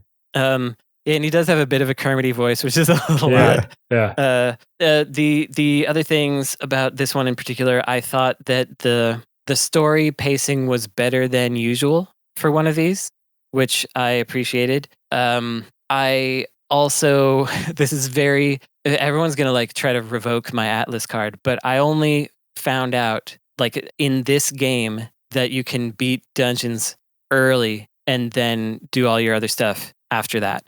Like every other Persona and Persona, like I had been doing all the optional stuff right up until the last day to then try to beat the dungeon on the last day. I didn't realize you could beat the dungeon first and then do all the side quest stuff after after this is news that. To me. Yeah, I didn't know that. I think that's new. No, it's not. Oh. No, it's not. But not. I always mixed and matched depending on what I was into. Because it stresses me out more to have to plan up to the deadline rather than do the deadline now and then get as much stuff as I want to afterward. But with I didn't realize that. The way that the resources are managed, like waiting till the last minute would actually give me anxiety because there are a lot of like limiting factors with your resources, especially when it comes to like the game's version of MP, because there are not a lot of MP restoring items. So like you go into a dungeon and it's the last day and you don't have the ability to like pull out and rest and refresh everything. Again, we're getting too specific here. We gotta rank this. But that does bring me to something I really liked about this game, which is that if you're really smart, you can build things to do whatever you want, including MP regen. Like I got really good at just like getting in battles and just taking MP, running and doing it again. All right. Where were you ranked? Metaphore di Fantazio. Metaphore di Fantazio. That is, let's see, where's our list? I don't know, because it's very, very good. But it is maybe nothing new. So I don't know I don't know how to weigh that. It is kind of another better one of these. Put it under Elden Ring or even under Mouthwashing. I would put it. So I was like somewhere below Animal Well. I know that. Mm-hmm. I would put it above Elden Ring myself. Okay, I like that. Okay. Is that okay? Ash is making I a stink don't face like at me. it, but I think I'm overruled. I want to put it that's above true. Elden Ring because I'm still not 100% convinced Elden Ring is a 2024 game. All right. Whoa. Blasted. Okay. Ash, you're up next. Okay.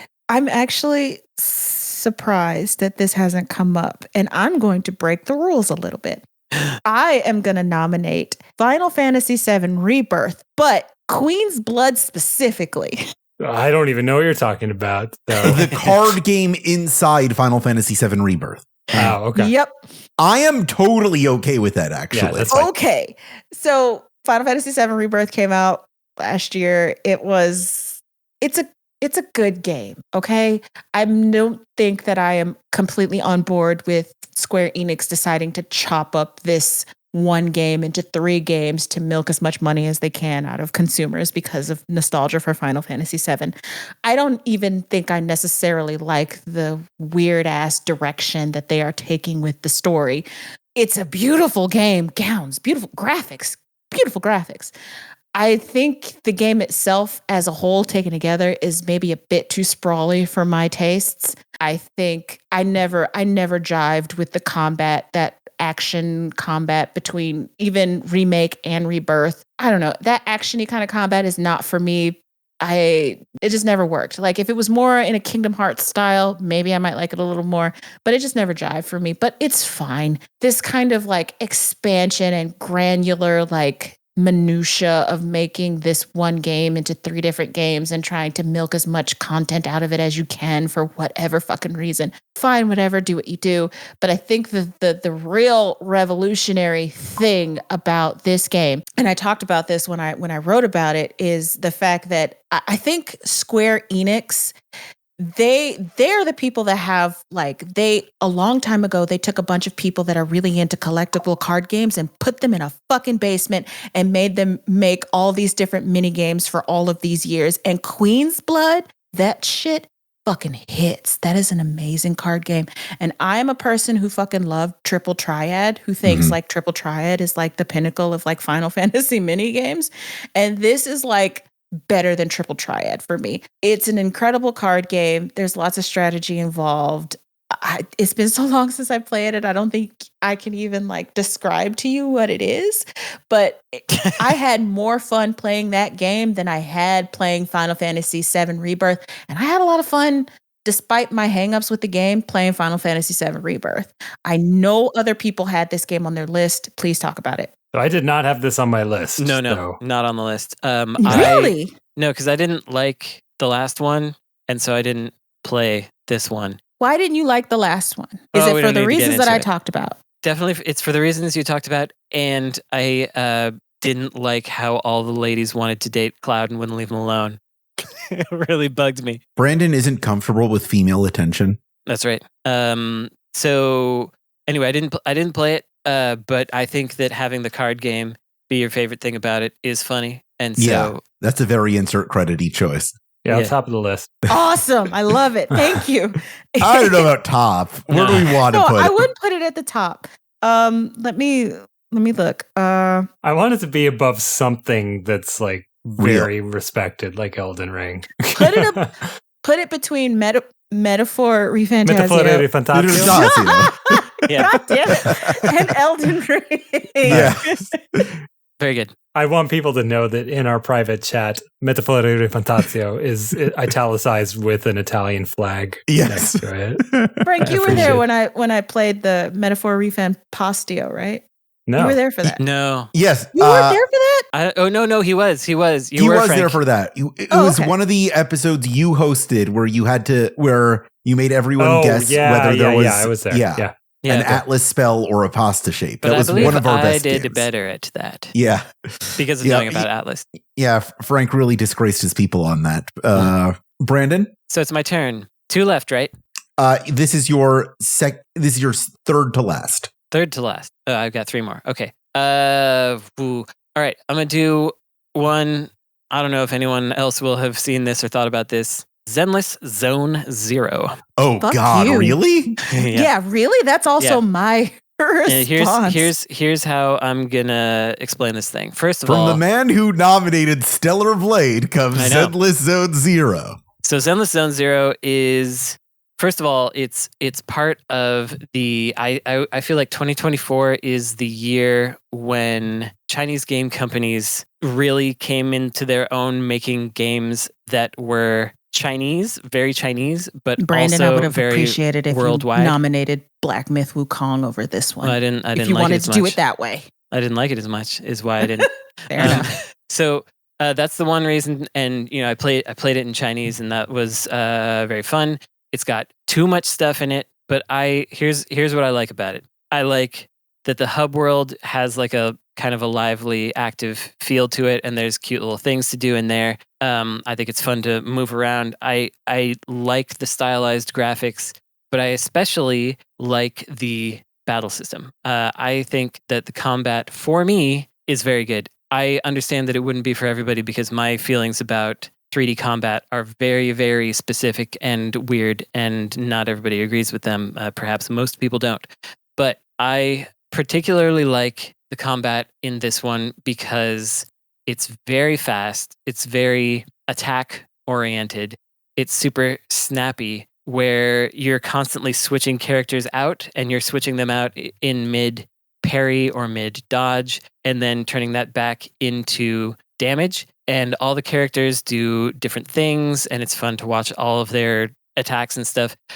And I feel like it has a really, really good rhythm for me. You do your quick, snappy attacks. You wait for an incoming attack from an enemy, swap your character out for more damage, swap again, switch to a new target. And it's simple and doesn't wear out its welcome in the main story. The problem with the game is, of course, that it is a live service game, and you are compelled to... It's not only a live service game, it's a gacha game. It's a gacha game, yes. And you're compelled to ruin all of this, all the stuff that's fun about it for yourself, because it's like, okay, now do all of this combat in a grinding scenario where you have to defeat a bunch of this same kind of enemies so that you can get this resource, so that you can buy this trinket that you can use to upgrade this thing, and you barely know what any of it means. However, if you just play through the main story, the combat remains fresh and fun and interesting to me. And I think that it's an interesting turning point for me in free-to-play gacha games where the underlying system is strong and weakened by the gacha systems, rather than the gacha systems being the predatory aspect being the main focus of the game. Like the compulsion of energy mechanics, or like pulling, special ranked characters, whatever, that is not the core of the experience. That is supplemental to and dragging down the experience, rather than being the core of the game. It really has a robust main story scenario to play through, which you can absolutely do, and ignore a lot of the gacha stuff for really a lot of the time. Well, it's hard to ignore it though. Brandon, anyway. I do applaud your efforts to get Neva yet a little bit higher on this list. I don't personally. I would put it above Prince of Persia. Really? Myself. I would not. No. And I Ash, say that what are your who, thoughts about Zenless Zone Zero? Yeah, I played Zenless Zone Zero. I agree with everything you said about the combat. The combat is fucking great. It is really fun to like swap in characters, like all flippy dippy as you're doing attacks and shit. Yeah. The thing, and I'll get into this later because I have another game that I think you all can guess that I'm going to actually put on the list that actually deserves to be there. That stuff is great. It is completely weighed down to the point where it is not worth consideration because of all the extra shit that I think this is a MiHoYo joint that they saddle it with in terms of the gacha mechanics and all the different currencies. Mm-hmm. I'm really confused why that you as the main character are running a fucking blockbuster or whatever the shit that is. All of that extra shit, completely inscrutable. Yeah, I think they did that for me. I think running the blockbuster running is the for blockbuster. you. I think that was for me. Because there's literally a mechanic where you run like a VHS rental store. Mm-hmm. Of course this is going to be on Brandon's list. See? This is 100% his shit.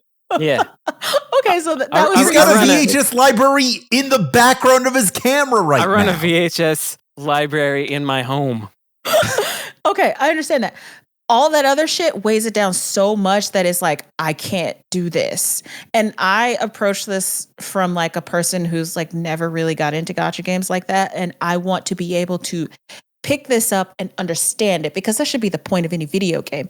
I picked that shit up, couldn't get it. It's true. Didn't understand it. It's true. It's fucking inscrutable. It's really for people. But the combat is really good. Yeah, it's for people who I've played a lot of gacha games and free to play stuff and all this kind of nonsense. And it was even overwhelming for me.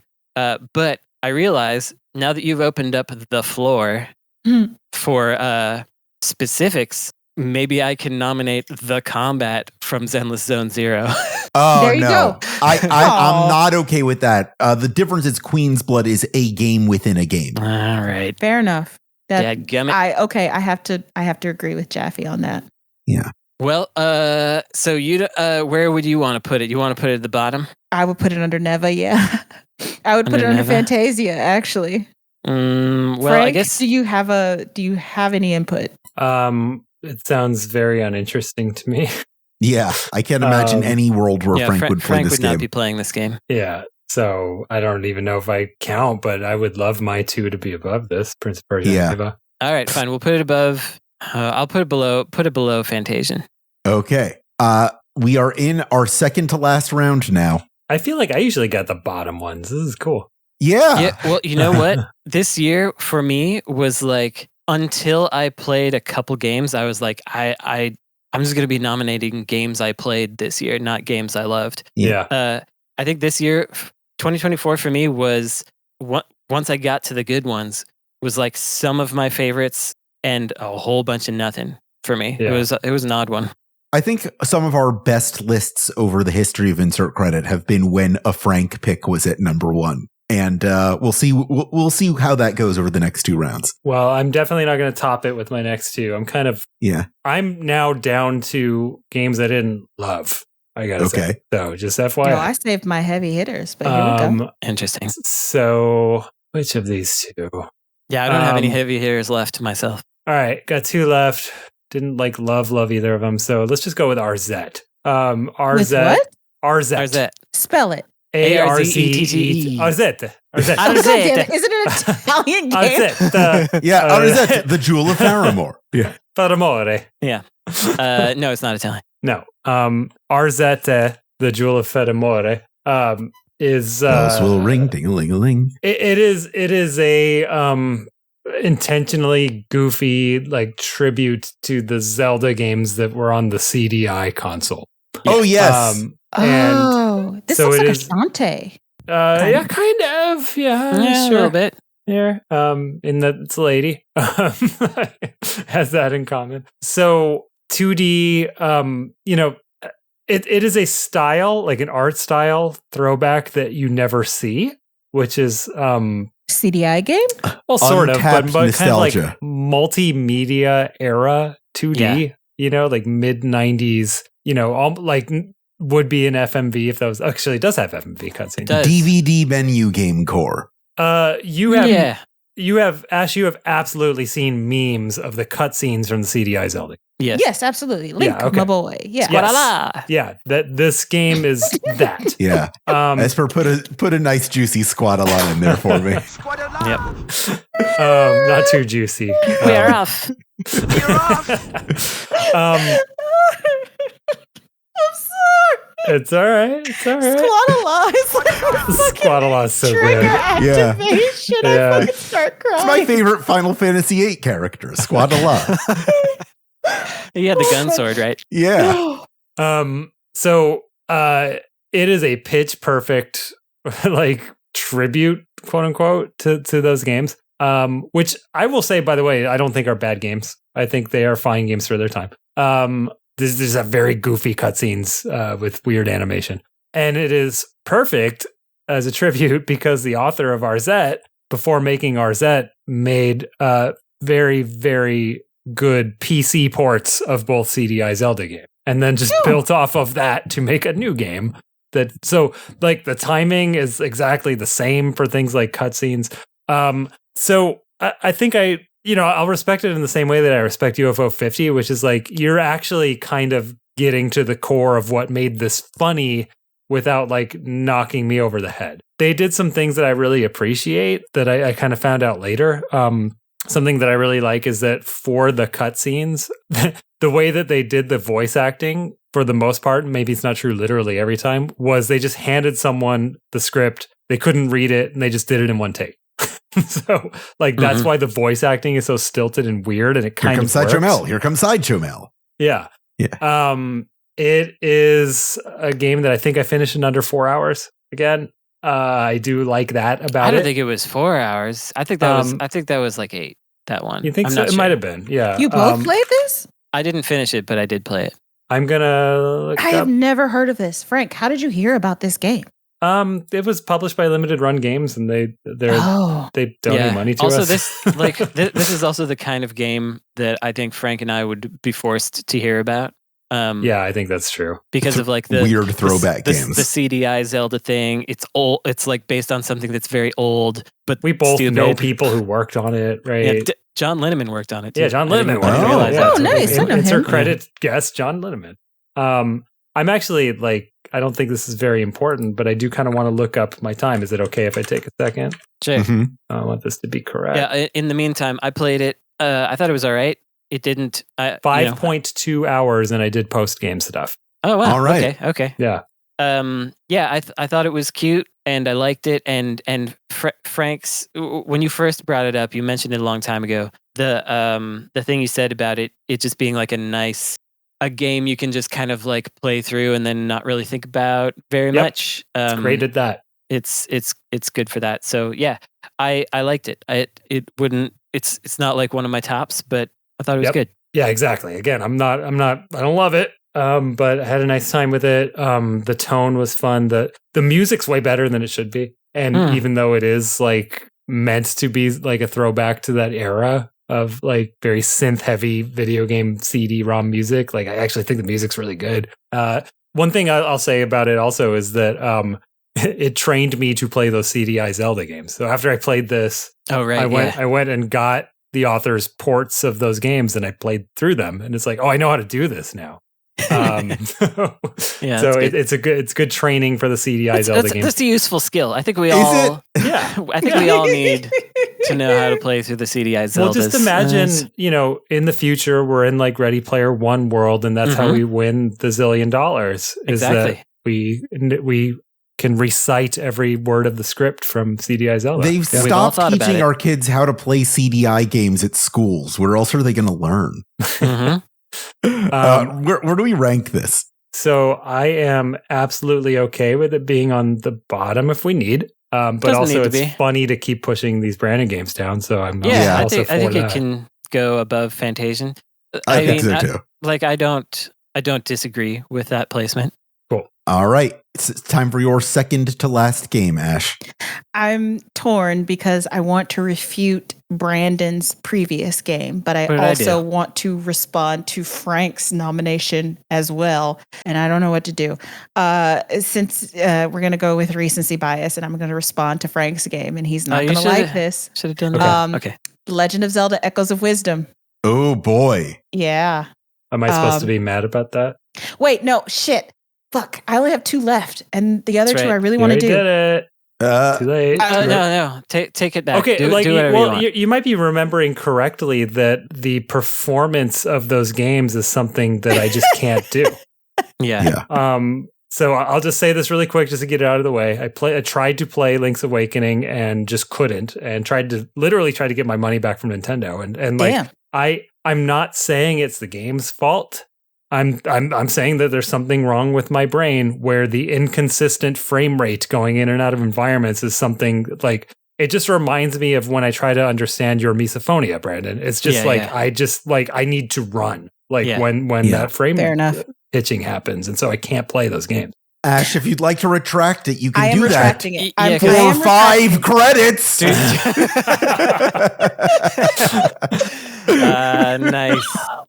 I would like to hear the ones that you want to nominate the most. So yes, and that's why I'm retracting that. So I'll save that for another time because I didn't even really like it that much, but it was still a decent game. These last 2 games I really like a lot. So it's going to respond to Brandon's Infinity Nikki. Okay, there we go. Infinity Nikki is also the sequel a to gotcha Little game. Nicky. No. Here's a question, though. I didn't notice that many Nickies. Did you? No, I didn't. There's only one, actually. There's only one. Have you actually played it, Brandon? Yeah, I played it. Okay. Well, you got to use the Game Genie. Yeah. To unlock the Infinity Nikki. To unlock Infinity Nikki. That's right. Infinity Nikki is a gacha game and like Zenless Zone Zero is, but it's much fucking better. It is, I think it's really my first true blue gacha game, unless you count like Marvel Snap, which doesn't count, but it counts. Whatever. That's a gacha game for sure. We don't talk about it a lot like that. We don't talk about Marvel Snap like that. And I think that have some kind of like jingoistic racism, xenophobia with the difference between a Western developed game and an Eastern developed game. Neither here nor there. But it's my first or second, I guess, true blue gacha game that I actually really got and understood all like the currency and systems and shit, which I could not do with like Zenless Zone Zero or Genshin Impact or anything like that. What platform did you play it on? I'm curious. I played it first on mobile and then on PS5. Mm-hmm. And the mobile experience was fucking abysmal. And I even have like one of those like fancy phones, Nokia things where you can turn your mobile phone into like you could slot it into like this controller thing. Yeah. Still terrible. So I got it on PS5 and plays like a fucking dream. Like it is. I bought a PlayStation Portable. It is the main, it is the, all of the time that I have logged for my PlayStation Portable has been playing Infinity Nikki. It's a really good game. I have a lot of issues with the gacha part of it. And I really thought I could be one of those people that could outsmart the house. I am not. Wrote about it for The Verge, talked about it on the forums. Yeah. I am not smarter than the house. No, that's how it's designed. Yeah, which really, really, to me, highlights the perniciousness of these kinds of games to the point where I am debating philosophically in my mind, should these games exist at all, period? There are people whose whole job is to make sure that you're not smarter than the house. Yeah, like, it's not good. And I don't know why these games exist. And I have to get into philosophical debates with myself about the nature of vice and humanity because of this game, because it is so fun, but it is also very extractive and exploitative to the point where even if you think that you can't get got, you can still get got. Besides that, it's a really it's called gotcha.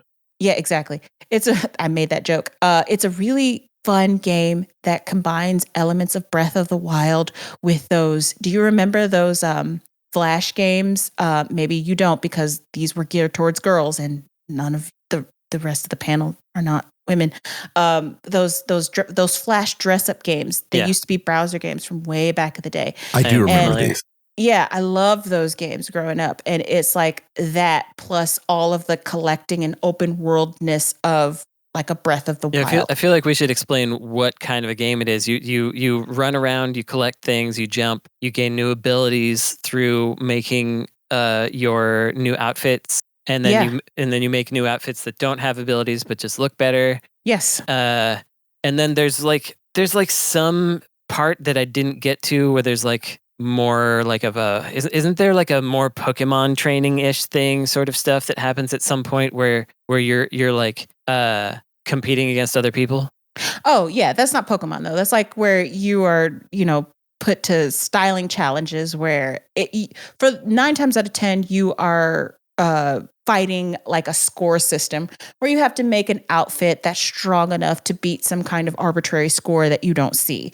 There are other I think that's where the Pokemon, like the Pokemaster analogy came in, where you're like trying to guess what's going to be the winning factor, and then you can learn over time what will be. Anyway.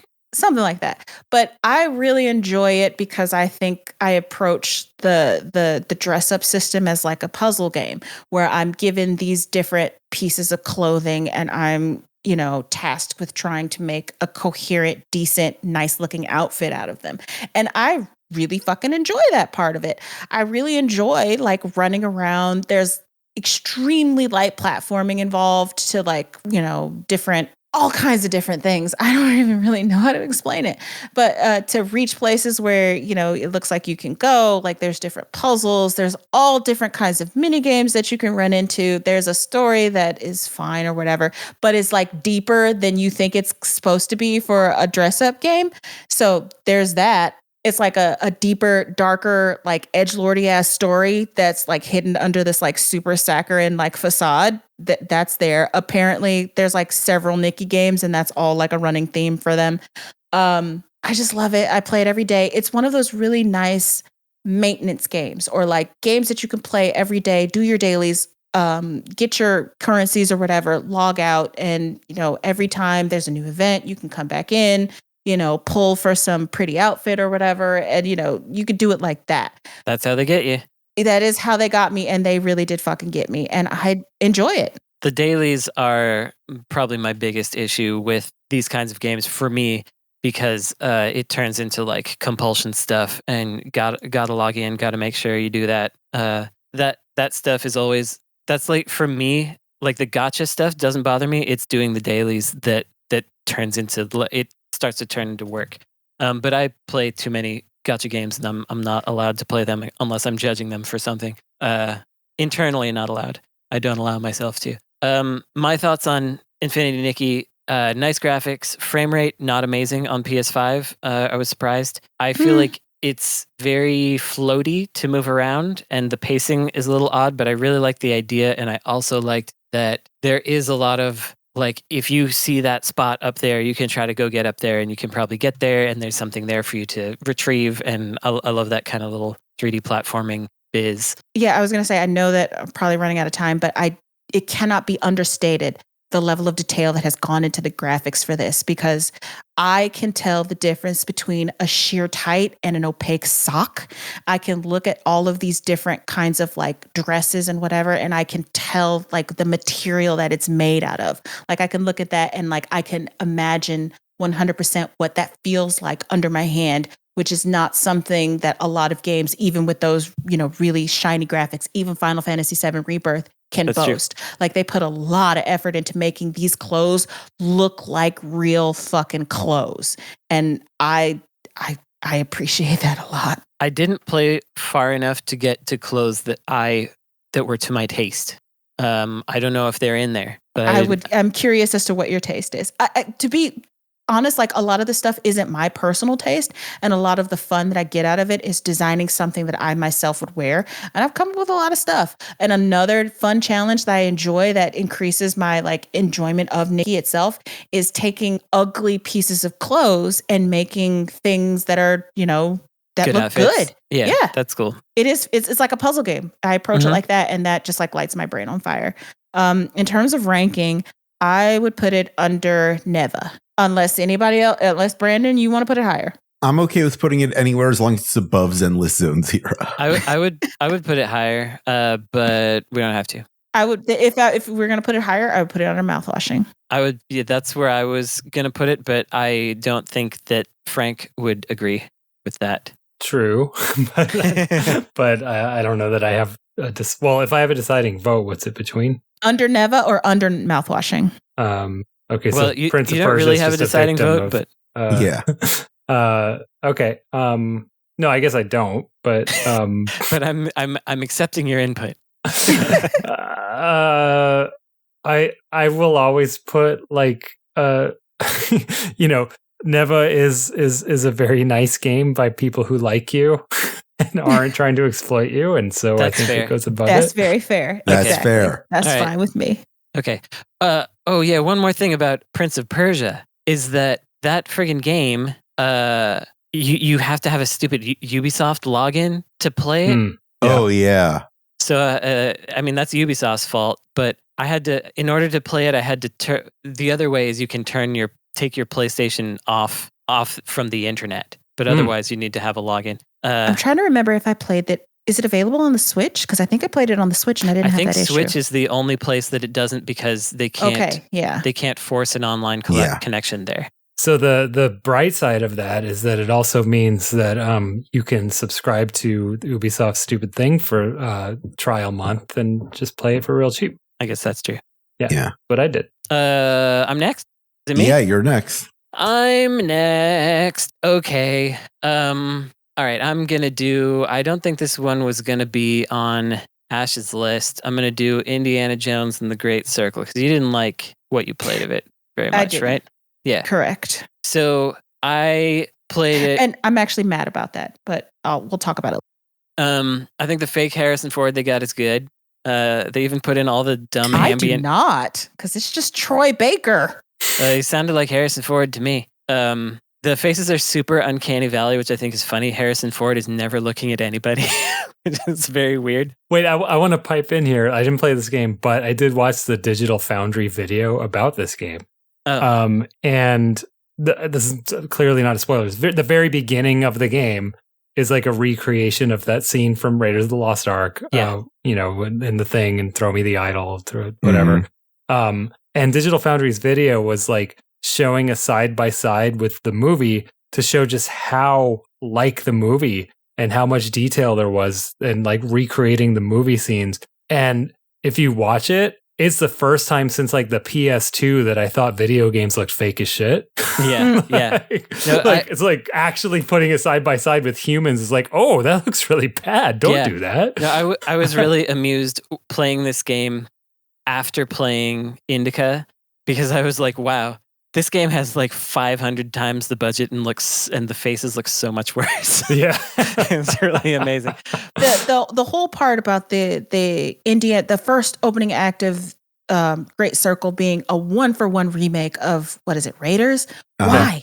We've seen Raiders. Oh, if you're asking us, I don't think either of us are like, ooh. That's not appealing to me at all. I will answer from the perspective of that Digital Foundry video, which is that it's a good statement of intent, which is like we're going back to what Indiana Jones was like, from the very beginning. Like we're kind of wiping the slate clean. I think it does that better with the fact that the punch sounds are exactly the same. Sure. Anyway, Brandon, your nomination. Okay. Yeah. So anyway, I'm having fun scrounging around for notes and bonking fascists with guitars and violins and exploring catacombs and things. I wish the fascists would stay dead, but they keep coming back. But it's funny to Ain't that the damn truth? Yeah, I was waiting for it. It's funny to clear an area of them and have them just like be confused about it, or someone be like, "Don't go into that area. There's a bunch of guys in there." I'm like, "Oh yeah, I can see them. They're all dead. I killed them all. All their bodies are piled next to each other." The platform is also kind of strangely fun. It's not good, but it's kind of fun. You can get I like games where you can get on top of things. You can get on top of lots of things in this game. You can get really high up on stuff. It's basically an open world game with platforming and light combat, and that works for me. I also don't mind that they quietly sanitized him instead of really going for it and making him like, someone who cares about the original people who owned something, keeping it. Yeah. The reason I think it's okay that they quietly sanitized him to make him be like fascists don't deserve this money and stuff is I think it tricks the anti-woke guys into playing an anti-fascist, which I think is very fun. Weird because Indy's always been anti-fascist, but I do appreciate the fact that he's always been anti-fascist. Against his it belongs in a museum shit. Yeah, he's been anti-fascist, but also very aggressively pro-colonialism, and so many of those movies have brown face and fake languages in them, and like the British Empire is the final hero of Temple of Doom. That movie is rough, but anywho, I thought it was all right, and I'm gonna keep playing. Oh, Tony Todd is in like the first half hour. I can't hate that. Tony Todd, it's cool. It's cool. How much did you play? I only played about 7-8 hours so far. Okay. And I know your issue was with the early game, but you liked it. There was more that you liked or heard you would like later, I think. Is that right? Yeah, I couldn't. A lot of my dislike of the game comes from the early hours, and I'm actually quite mad about it because the way that this game was like in an inside baseball games journalism PR review kind of thing, kind of fucked me on that because of the way that the code was distributed and when the embargoes were. Yeah, exactly. That I had to get us through as much of it over a holiday weekend, and I couldn't get through most of it because it was a fucking holiday weekend. And I could thereby only play like the first maybe half of the game, which is the weakest part of it. And the second half of the game is so much better. And I had a lot of issues about the Tony Todd character specifically, with, being this this big monstrous black dude who's like, the bad guy who can't speak or whatever. And like what are you doing with this? Yeah, which is actually kind of cool. But that whole thing of it, and I wanted to know more about him. And because Tony Todd passed away, I think last year. So this is like a posthumous role for him. So like seeing him like that and then not being able to experience like the full depth of his character until later kind of rubbed me the wrong way. It is a better game that improves once you have the time to play all of it, which I unfortunately didn't get a chance to get to.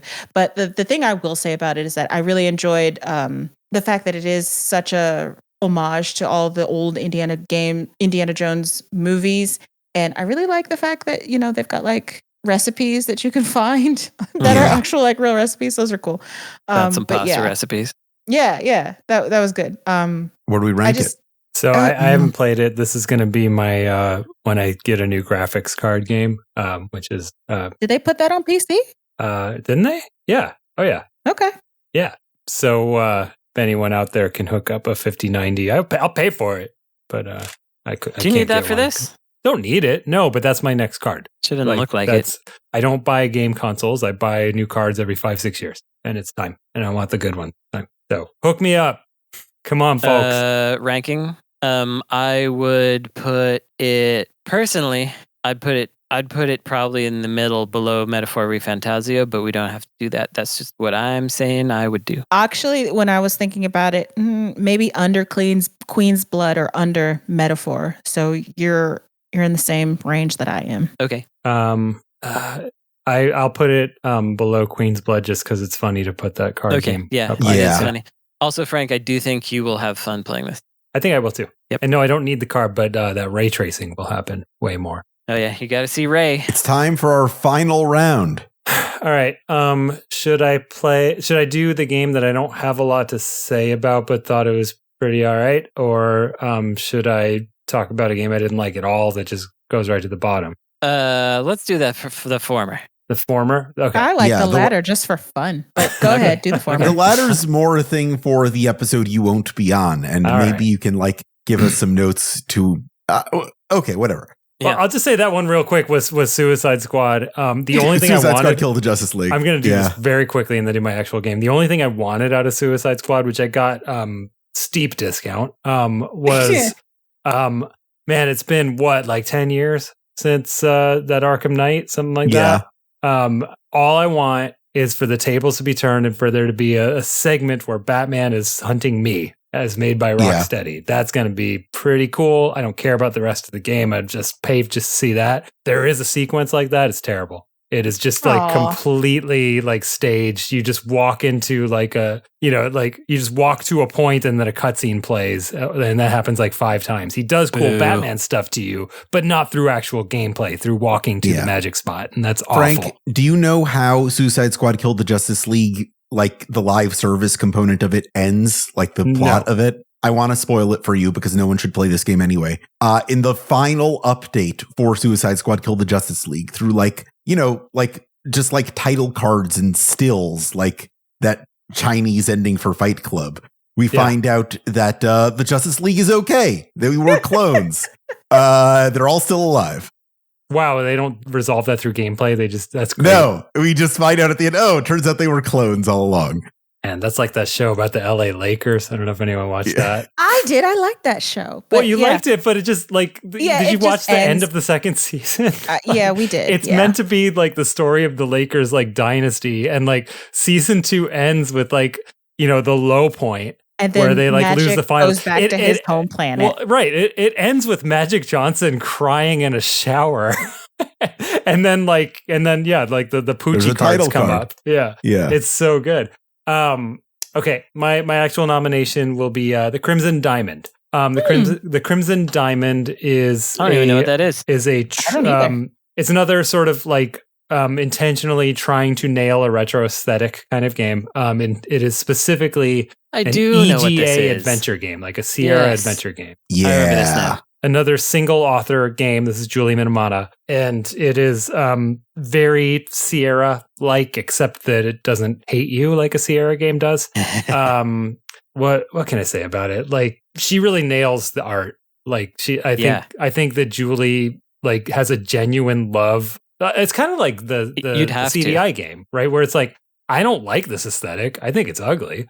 But like you get it, and like you get what makes it unique, and you get how to make it look pretty good. And you specifically get how Sierra did it, which is very heavy dithering. So I think she totally nailed the art. Like I think that her love of this genre comes through. I think that the puzzles are, they're pretty good. I got stuck a few times, and unfortunately, those stuck situations were like I know what I'm supposed to do, but I don't know how to tell the game. Right. What it is that how to do it. And that turns out I was right. Problem. It is a classic adventure game problem. I should say that what I played wasn't done yet. I offered to play test it for her.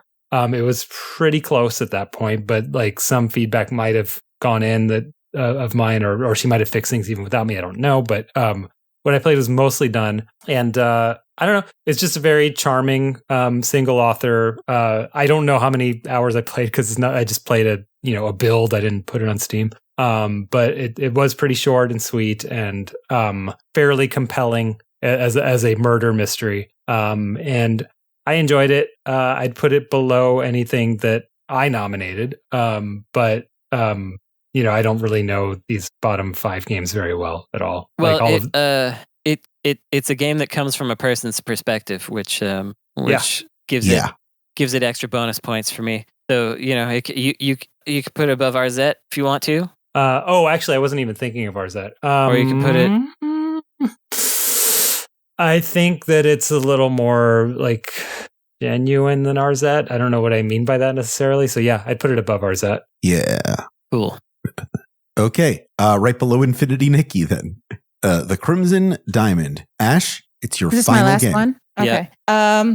I have a feeling you all know what I'm going to say, and I have a feeling that neither of you like this game. I'm actually also surprised it didn't come up before, but then neither of you like this, so I guess that does make sense.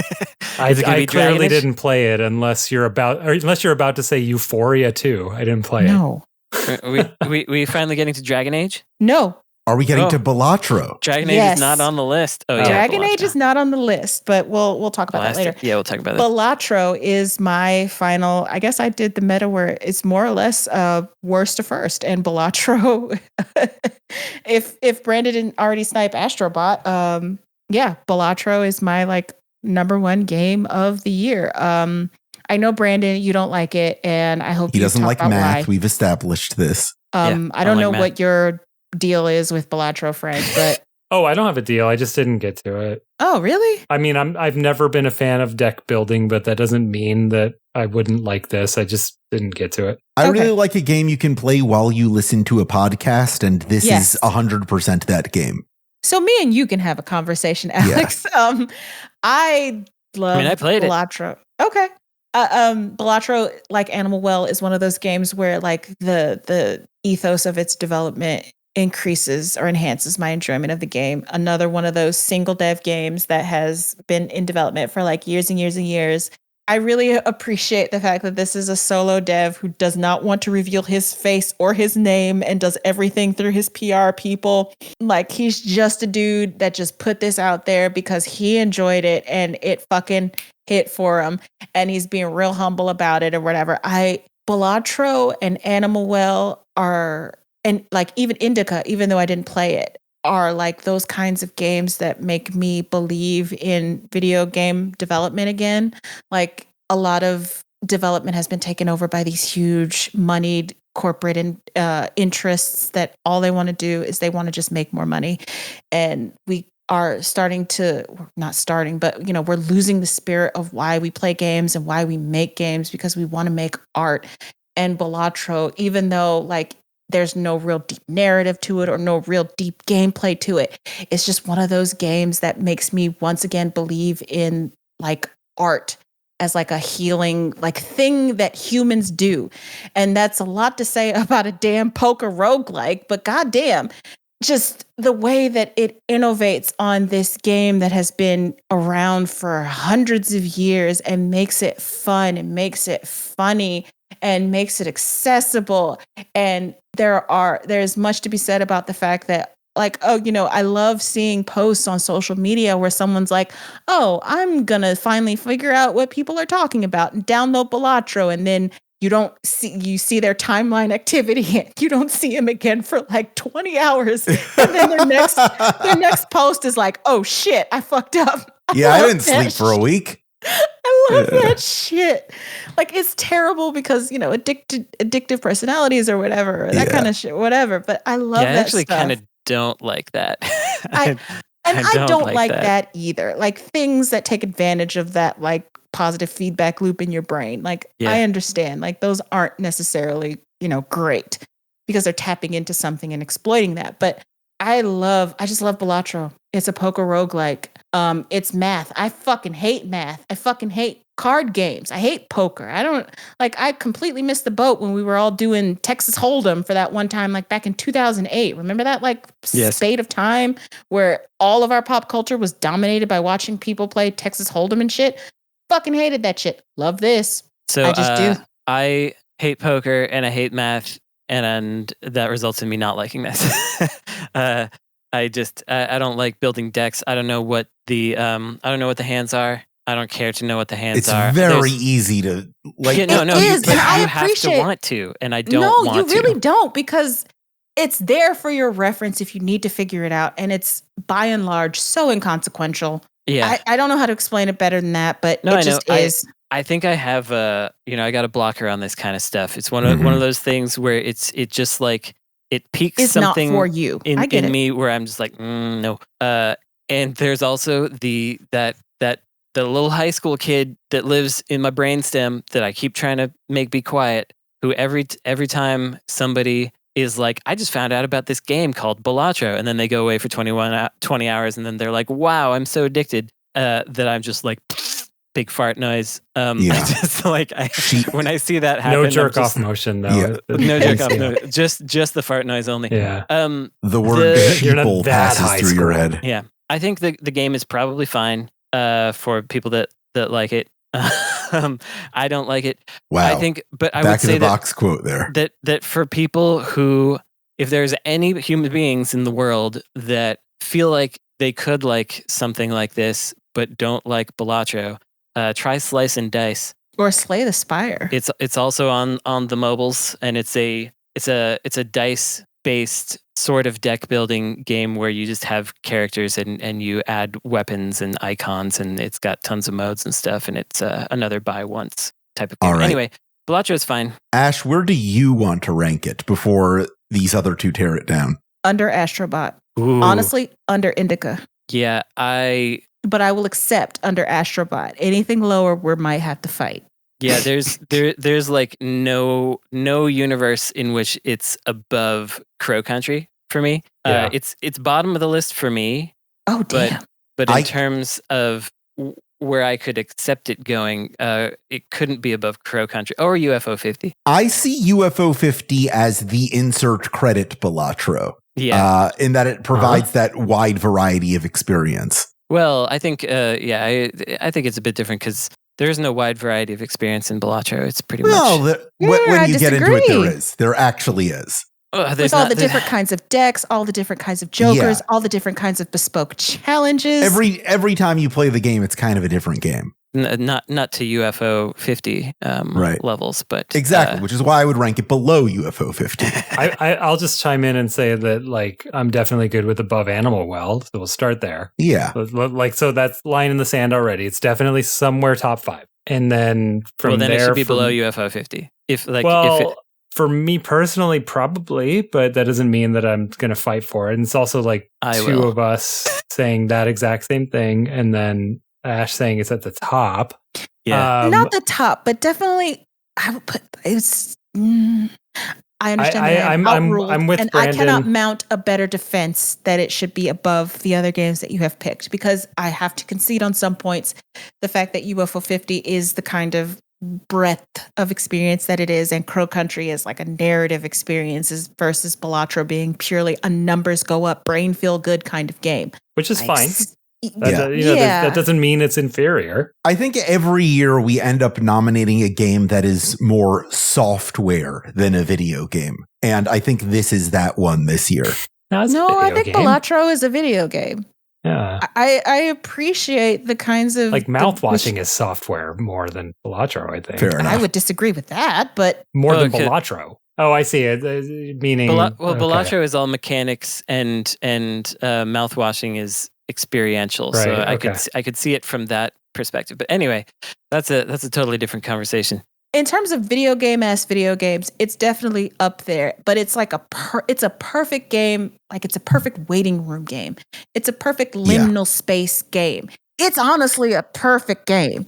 I mean, there's nothing like that in here unless you carry around a Steam Deck with UFO 50, which has tons of those. It's a game to play on the subway. Yeah. Like UFO 50. Yeah. Which is why I think it's one below UFO 50. Which brings us back to exactly where we were before. That's exactly. It's either right above or below UFO 50. I think it's right below. Yes. Agree. Okay. Or the bottom. Hell of a Brandon, list. take us home. Oh, right. There's more. Okay. This is our last one. We're going to end with a whimper. Like a Dragon, Infinite Wealth is the last one I'm going to put on here. It's fine. It is aggressively fine. It's fine. We got to put the Like a Dragon every year on here. Yeah. You know, it's one of those, and so that's good. It still has the same problem that 7 had, which is that the battle system slows everything down, and it's just not that interesting. The battle system is not interesting, but it could be, as demonstrated by the Infinity Tower, or whatever the heck it was called in 7.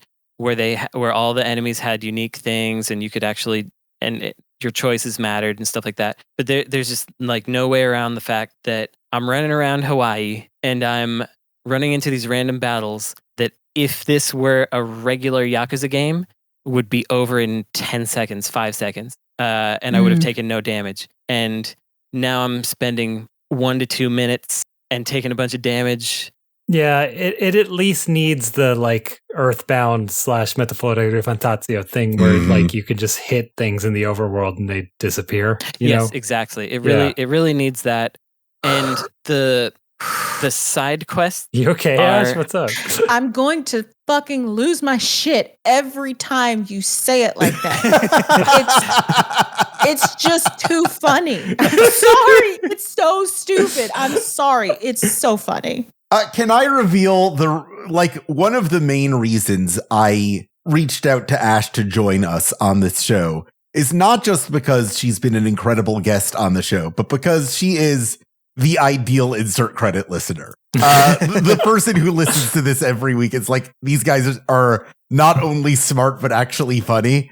And that's a good person to have on the show.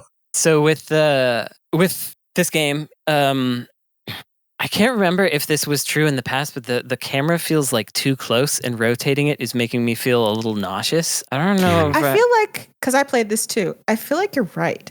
Yeah. It's very rare that a game induces motion sickness, but I think this is one of those games that actually kind of did. It wasn't severe, but it was like noticeable. It's other like games where I have to adjust the FOV to not get sick, and I think it's like that over the shoulder shit, because I think I had that problem with Village with Resident Evil. And I think it's the same thing with this. Ooh, which brings me to an important point about Metafora di Fantazio. Stop it, damn it! Where if this is a serious thing that could possibly help people. If you feel ill, looking at those static text boxes with the camera shaking in the background, because that really, really messed with me. There is an option in the settings called camera shake, which is kind of an odd thing for that to be called, but it turns off the camera movement during the cutscenes so that you will not have to watch things constantly jiggling and shifting. It really helps me a lot. Anyway, Like a Dragon, Infinite Wealth. I've been to that part of Honolulu, which is very funny because it's like I haven't been very many places in Hawaii or Honolulu specifically, and I have been to like where the big beach and those hotels are, and so like Kamurocho, I've been there. Sotenbori, I've been there. Now this place, part of Honolulu, yeah, I've been there too. I feel like side quests should give you experience points because they're so long in this one. They're like 8-part side quests, and then at the end you get like an item. I was like, come on, guys. So, but I do think, I find the story compelling. I want to know what's going on with Kasuga's mom, but I haven't gotten to the that whole ass Animal Crossing part. It's okay. It's a bit much.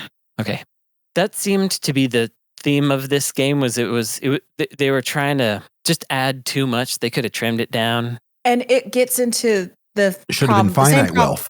That's right. The same problem I have with Final Fantasy VII Rebirth. Like, when did we get to the point where these RPGs have to be so many other, like 7 other mini games in an RPG trench coat? I don't think I like this evolution of, how we're playing these games. Like, it's fun to have these nice little diversions or whatever, but it's getting to the point where it's a bit overwhelming and it's a bit too much.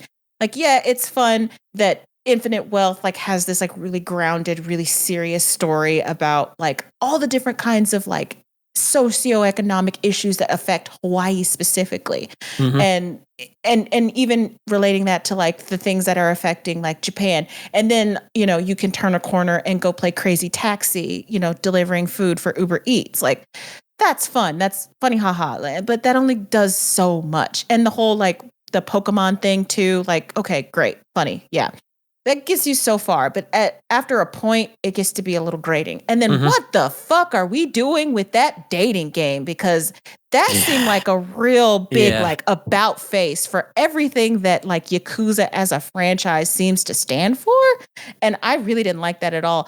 Also, I have a bit of an issue with how they kind of do that like that thing where you can call people to help you in battles, and it starts with like you teaming up with this like big burly black lady. Like, we're going to have a talk, RGG, because I'm not particularly fond of that. Because it's very stereotypical, big, burly, masculine black lady. Didn't like that at all. They're always struggling with a few things in that regard, I feel. Like there's always one thing. Yeah. Some like they're so really good tough with being blind spots. Yeah, sex positive and, not playing like typical shit that's playing for laughs, and then being real serious and real like good about tackling like economic issues. And then we got, black stereotypes. Yeah. I feel like with these games, I'm always like skipping most of them and waiting for like the real one. And this doesn't seem like a real one to me. Yeah, I get you. Where are we putting it on our final list? Yeah, I don't have a lot of feelings about where it should go. Me either. I almost did Unicorn Overlord instead, but I would have had the same problem. Thank you for reminding me I played Unicorn Overlord. Well, we'll talk about it later then. Shoot. I could put it second from last. Below Zenless Zone Zero. Below Zenless Zone Zero? Maybe above Zenless Zone Zero.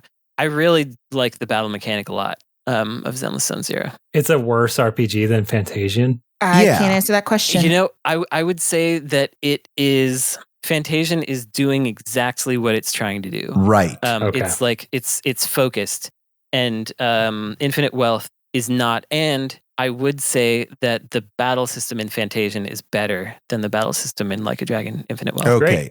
Folks, this has been the list. We're going to print it on forums.insertcredit.com, on patreon.com/insertcredit, on the YouTube, youtube.com/insertcredit show, all the great places to check us out. You can support us on that Patreon. You can send me an email to sponsor the show yourself if you'd like, by shooting it to show@insertcredit.com.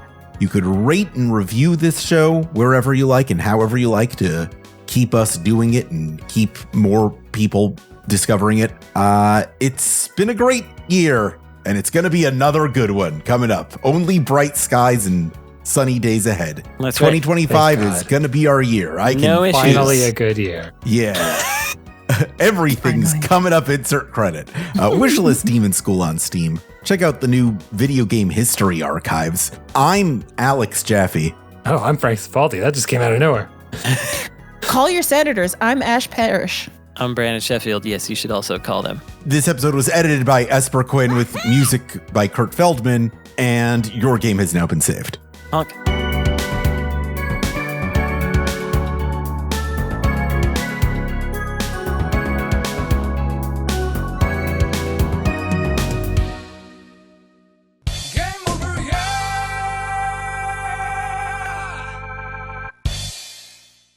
Thank you for ending it for me. Yeah. I get like 3 minutes before a call. Thank you for being here for 3 hours. Everybody, I will see you again on the 27th. Everybody play Knuckles Chaotix before then.